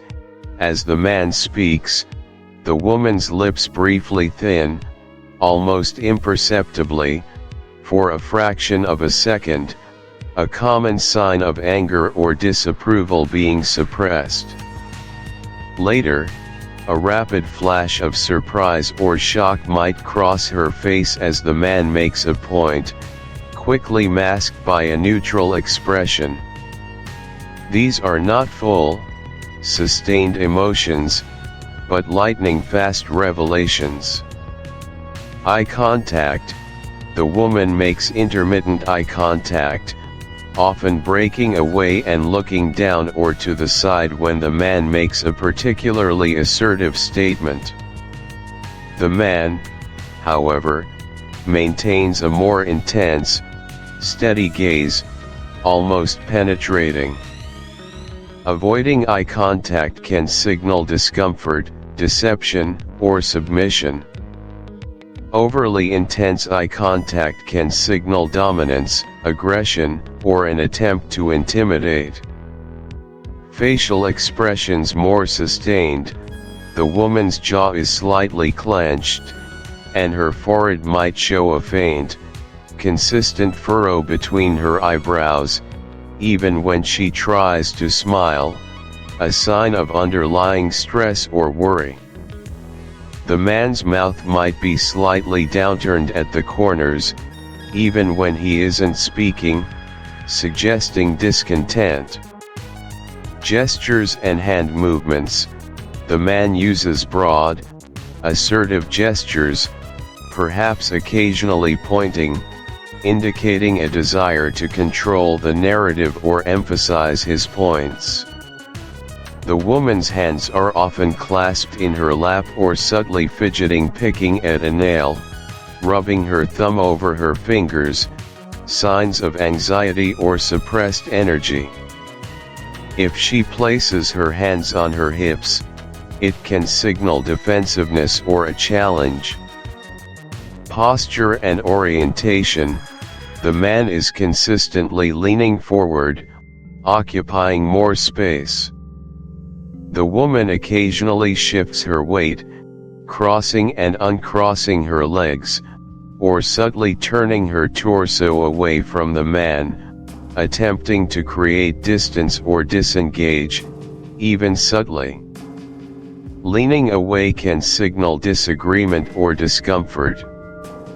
Vocal cues. Though not strictly body language, it complements EI. Her voice might be slightly higher pitched than usual, indicating stress, or she might clear her throat frequently. His voice might be lower and more deliberate, exuding authority. The critical insight here is to look for clusters of cues rather than relying on a single signal. One folded arm could mean someone is cold. But folded arms, coupled with furrowed brows, a tight-lipped expression, fidgeting feet, and a slight lean away, strongly suggest defensiveness or disapproval. These clusters provide a much more reliable indicator of true emotional states and intentions. Your exercise for day 6 is to deliberately practice observing nonverbal communication in 3 different contexts today. 1. Public space. Find a place where you can observe people interacting without being intrusive. Example: a coffee shop, a park, a bus stop, airport lounge. Watch couples, friends, or strangers. Focus on their facial expressions, eye contact, hand gestures, and posture. Try to infer their emotional state or the dynamic of their interaction based only on nonverbal cues. 2. A casual conversation. During a conversation with a friend or colleague, consciously pay attention to their body language. When a colleague cracked a joke, Mark managed a weak, fleeting smile that didn't reach his eyes, a classic sign of forced emotion. He also avoided social interaction during breaks, which is uncharacteristic. 7 Synthesis Day 7. Now, bring it all together. Data points: disheveled appearance, cluttered desk, uncharacteristic tardiness, low engagement, flat tone, averted gaze, slumped posture, no factual basis for heavy workload, historical pattern of high performance, signs of stress/sadness, frown, size, forced smile, avoidance, phone face down. Inconsistencies: his verbal explanation heavy workload doesn't match project data. His current behavior completely contradicts his established professional pattern. His forced smile doesn't match his underlying facial tension. Logical inference: the evidence overwhelmingly points away from slacking off or lost interest and strongly towards Mark experiencing significant personal distress or a crisis outside of work. The phone face down could indicate he's trying to avoid bad news or is overwhelmed by communications related to a personal issue. His claim of heavy workload might be a socially acceptable, vague excuse to deflect further inquiry without having to reveal private struggles. Conclusion and action: the conclusion isn't Mark is bad but Mark is struggling, likely with something deeply personal and external to work, which is impacting his professional performance and well-being. The appropriate action is not disciplinary, but supportive. You decide to approach him privately, express concern for his well-being, acknowledge his unusual behavior without judgment, and offer support or resources, rather than simply demanding an explanation for his low productivity. Your exercise for day 7 is to take a current, moderately complex situation in your own life. It could be a misunderstanding with a friend, a challenging project, or a puzzling social dynamic. Apply each of the 6 preceding skills to gather data. Then, systematically synthesize all that data, look for consistencies and inconsistencies, challenge your initial assumptions, and draw a logical, nuanced conclusion. This conclusion should be the most probable explanation based on all available evidence, not just the evidence that supports your initial bias. Long-term impact and common psychological barriers: the long-term impact of integrating this 7-day action plan into your life is nothing short of profound. You will evolve into an individual possessing heightened awareness, razor-sharp analytical capabilities, and deep empathy. Your decision-making will become more robust, based on thorough analysis rather than impulse or superficial information. Your relationships will deepen as you truly understand the unstated needs and emotions of others. You'll navigate complex social and professional landscapes with an almost intuitive grasp of underlying dynamics.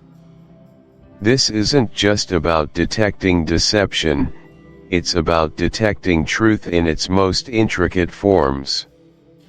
You will become a more resilient problem solver, a more insightful leader, and a more discerning consumer of information.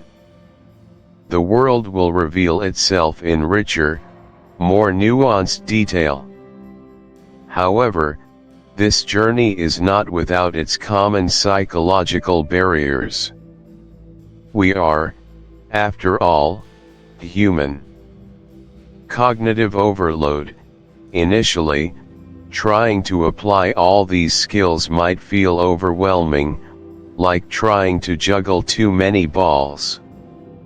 The key is consistent, gradual practice, turning each skill into a habit. Fear of being wrong. It's uncomfortable to challenge our own assumptions and to admit that our initial read on a situation might be incorrect. Ego can be a formidable barrier. Intellectual humility is the antidote. The lure of simplicity. Complex problems often have complex answers. Our brains prefer simple narratives. Deductive reasoning embraces complexity, seeking the truth even when it's intricate and multifaceted. Emotional interference. Our emotions, anger, fear, desire, attachment, can powerfully bias our perceptions and interpretations. Recognizing when our emotions are Summary. The case closed. Welcome back, discerning listeners, to the concluding chapter of our deep dive into the labyrinthine corridors of The Hand in the Dark. Here, we draw back the final veil, allowing the dazzling light of truth to illuminate every previously shrouded corner, every obscured motive. This chapter, summary, The Case Closed, serves not merely as a factual recount, but as an profound exploration into the very essence of human perception, the insidious nature of guilt, and the undeniable repercussions of choices made in shadows. Think about this for a second. The Hand in the Dark isn't just a captivating mystery, it is a meticulously crafted psychological examination. The central enigma, as you'll recall, revolved around the disappearance of the priceless alabaster eye, a relic of immense historical and monetary value, snatched from the seemingly impregnable vault of the Blackwood estate. The initial investigation was a tangled mess of conflicting testimonies, misleading footprints, and a pervasive sense of unease that clung to every character like a shroud of mist. We encountered a gallery of intriguing individuals: the stoic, grief-stricken widow, Mrs. Eleanor Blackwood; the ambitious, slightly resentful nephew, Arthur Finch; the enigmatic, reclusive groundskeeper, Silas Croft; and the seemingly innocuous but perpetually nervous family solicitor, Mr. Caldwell. Each presented a plausible motive, a flicker of suspicion, and a tantalizing red herring, designed to pull the detective, and indeed, us, in a myriad of directions. The narrative skillfully wove a tapestry of deceit, where trust was a fragile commodity and every whispered word seemed to carry a double meaning.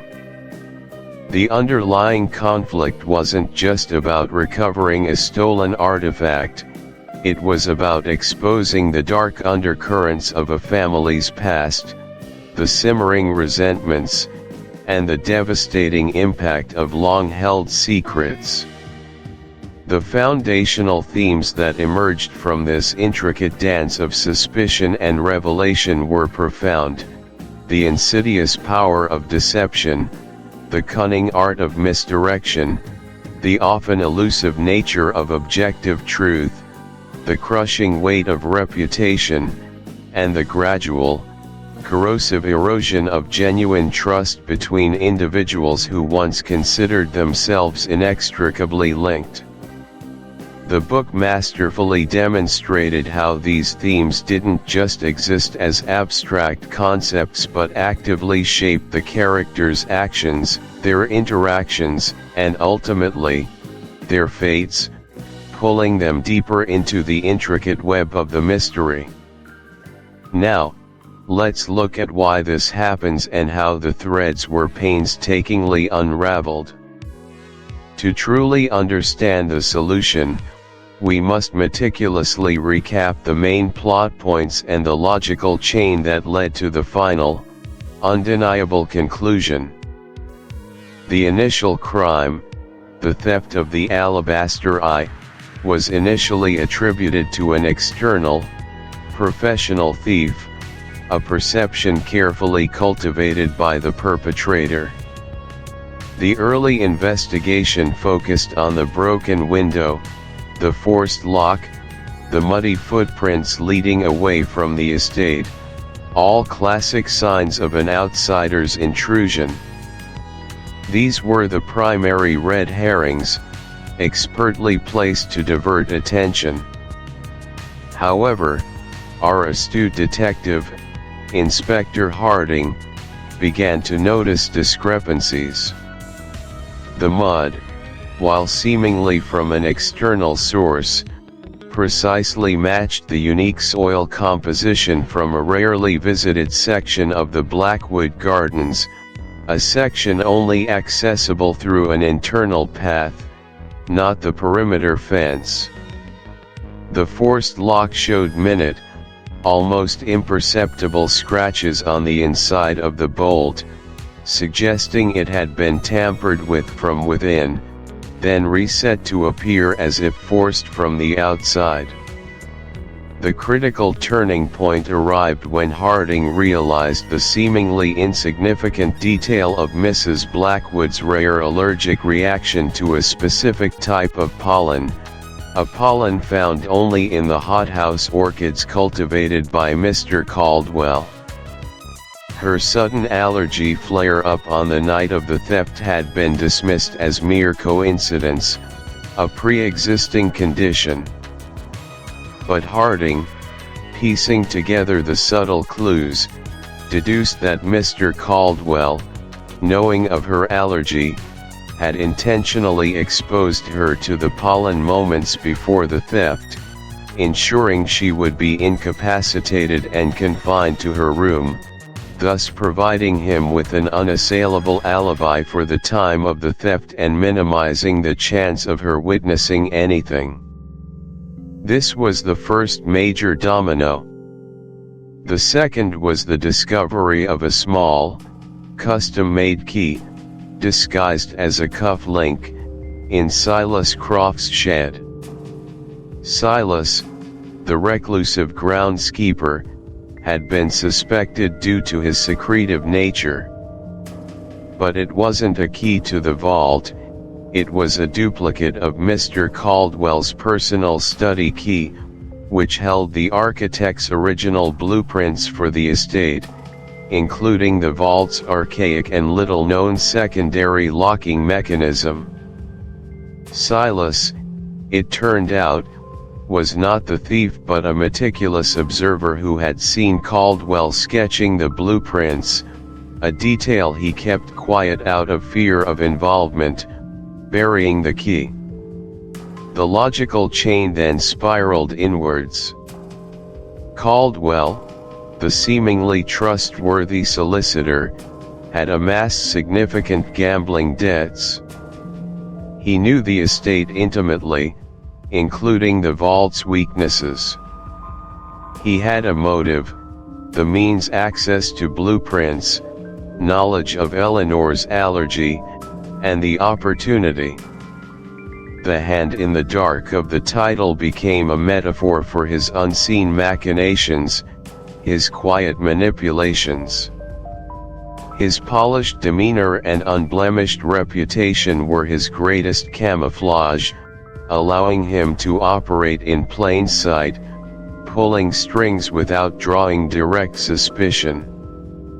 The final piece was a subtle stain on the lining of Caldwell's bespoke jacket, analyzed by forensic experts, revealing traces of the rare alabaster powder from the eye, a detail he missed in his meticulous planning, an oversight proving his direct contact with the artifact after its removal.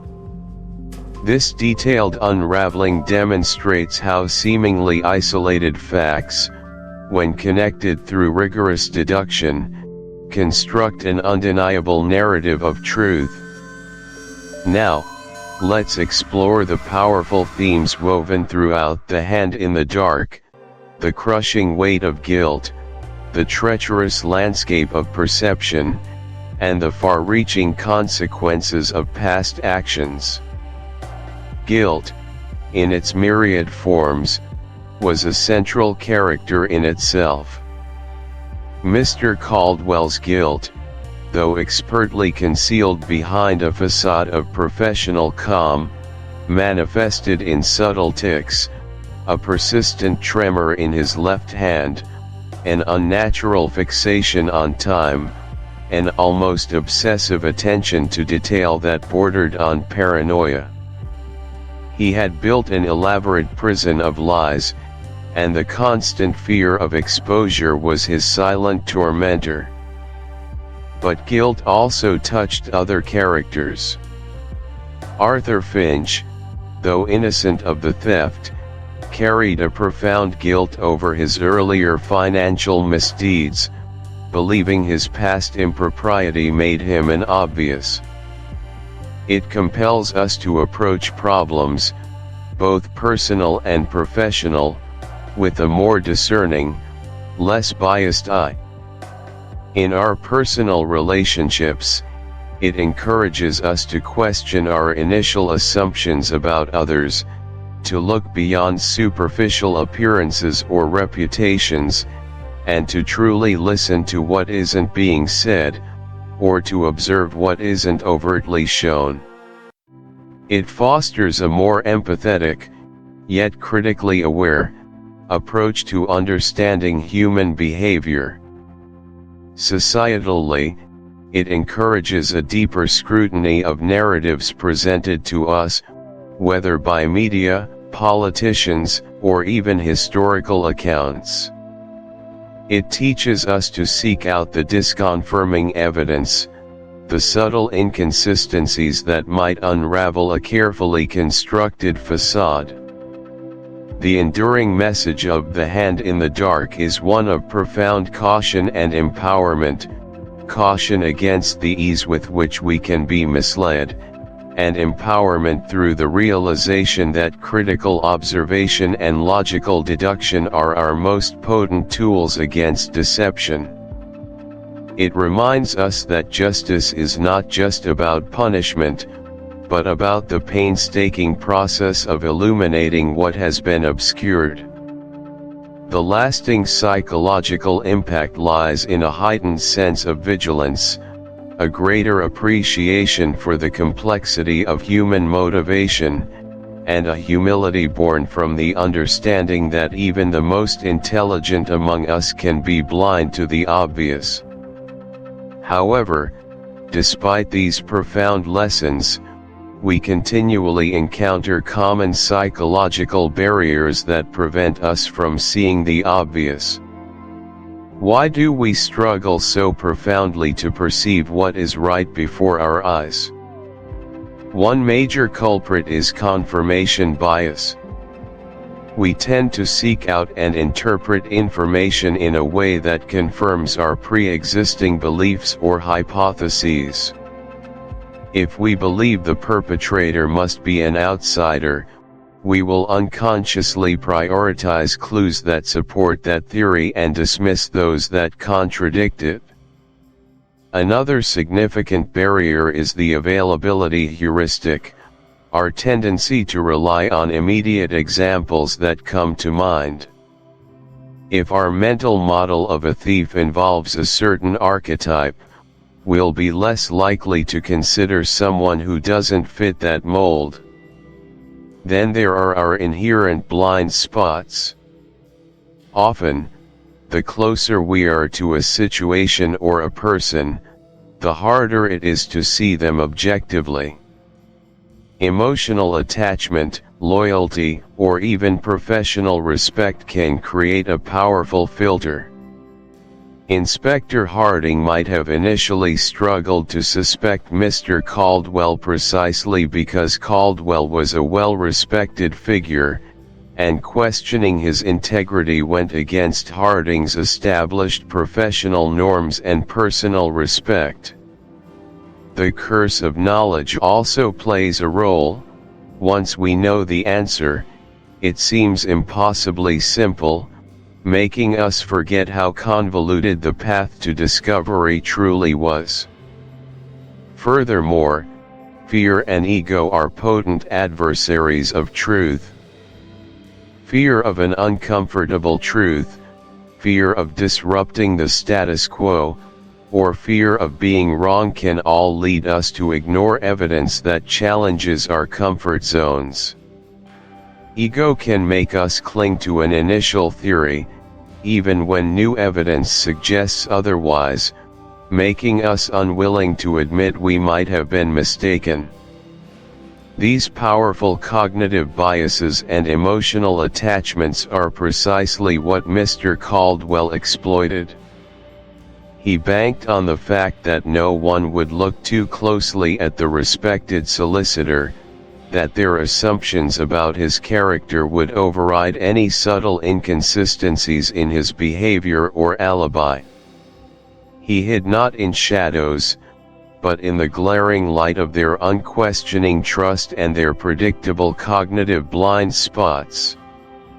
To conclude this extensive journey through the hand in the dark, reflect on your own experiences.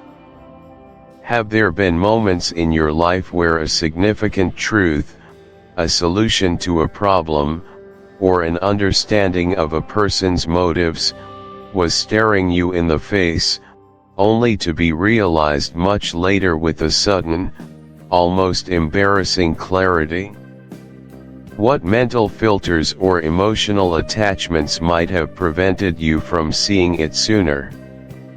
Consider how acknowledging these common psychological barriers can equip you with a more robust framework for navigating the CTA. Join the investigation. And so, the final page turns, the last secret is unearthed, and the complex web woven through the hand in the dark finally untangles before us. You've journeyed with our intrepid detective, delved into perplexing clues, and perhaps even felt the chill of the unknown right alongside the characters. But the journey, in many ways, doesn't truly end here. This moment, often called the outro in the expansive landscape of audiobooks, is far more than a simple farewell. It's a critical bridge, an invitation to continue our shared adventure, moving beyond the narrative itself and into a deeper realm of engagement. Think about this for a second. An effective audiobook outro isn't merely the narrator's final spoken words, it's a meticulously crafted strategy to sustain the connection you've forged with the story, the characters, and indeed, the author. This isn't just about selling more books, it's about building a vibrant community, fostering a continuous feedback loop, and solidifying the author's brand in your mind. Listeners, especially after a compelling mystery like the one you've just experienced, are often in a highly contemplative state. They've invested hours, emotions, and intellectual energy. This makes them profoundly receptive to further interaction, a unique window of opportunity for genuine connection. Now, let's look at why this happens and what comes next for you, the astute investigator who has just completed this thrilling case. Firstly, if you found yourself captivated by the intricate plotting, the richly drawn characters, or the sheer suspense of The Hand in the Dark, we sincerely encourage you to consider leaving a rating and perhaps a review for this audiobook. You might wonder, does my single review truly make a difference? Absolutely. Imagine a scenario like that of a brilliant independent author named Clara, whose debut mystery was, for months, hidden away in the vast digital ocean of new releases. Despite its exceptional quality, it languished. It was only after a dedicated campaign encouraging listeners to leave honest ratings and heartfelt reviews that her book suddenly began to climb the charts.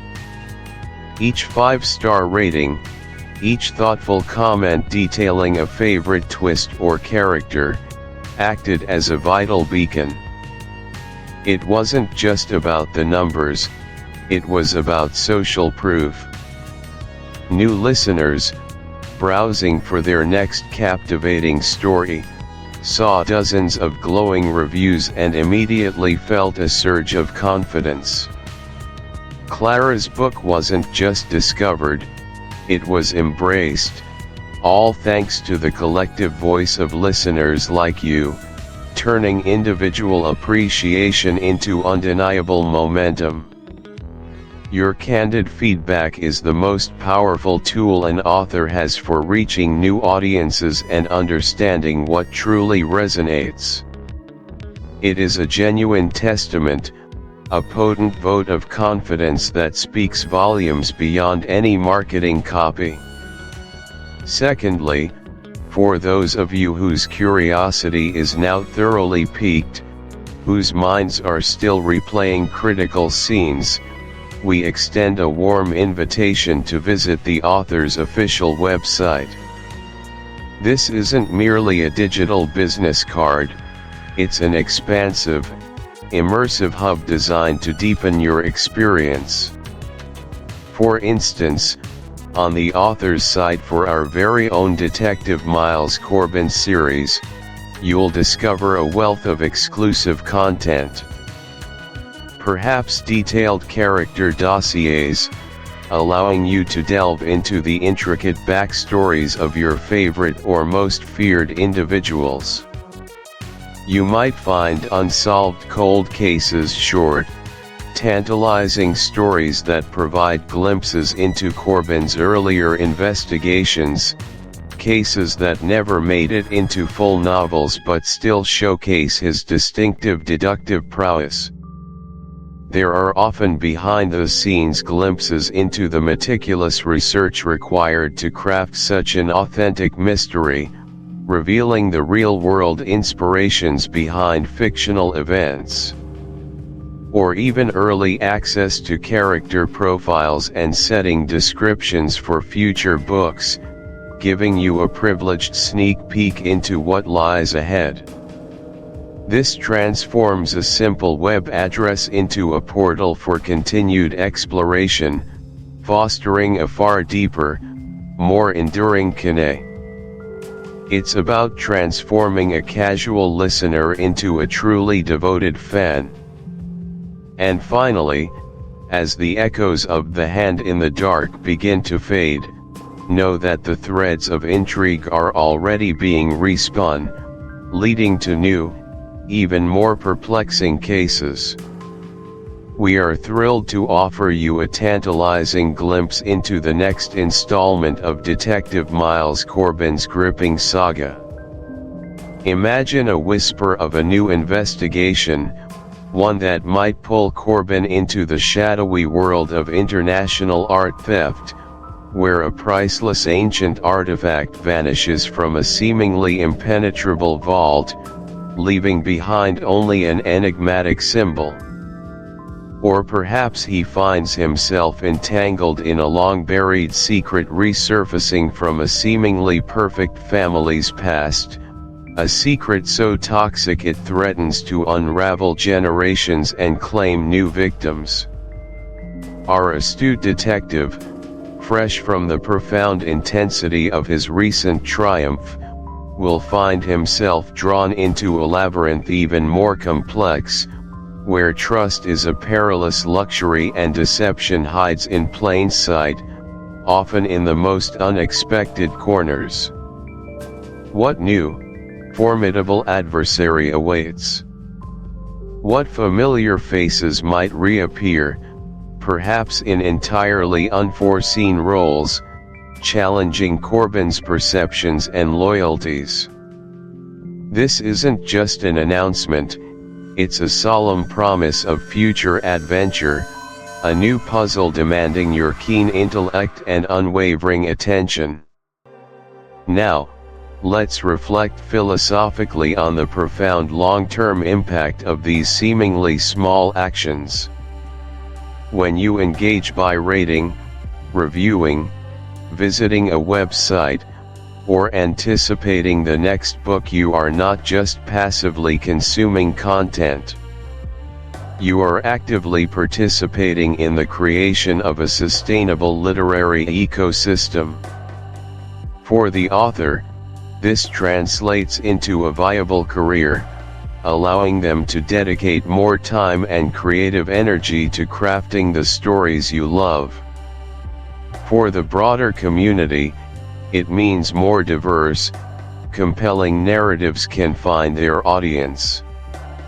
A dedicated listener base is an author's most invaluable asset, providing not only crucial revenue but also vital feedback and the most organic, powerful form of word-of-mouth promotion.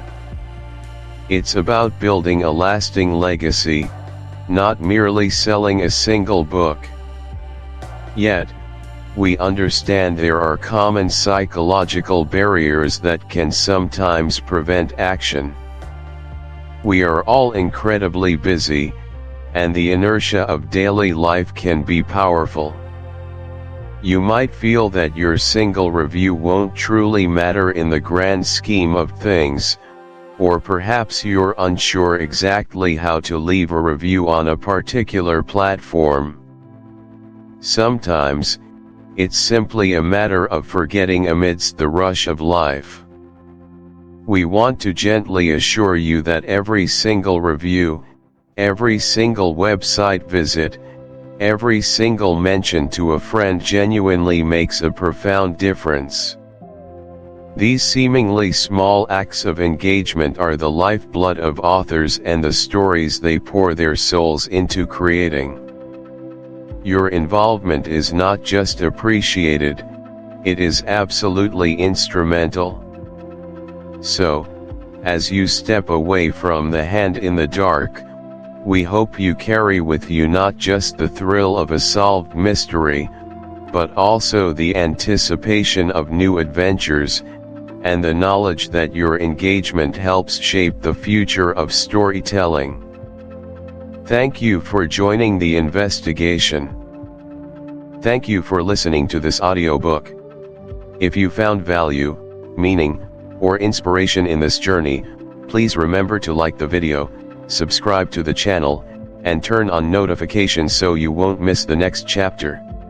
Your support helps us bring more timeless classics to life. See you in the next reading.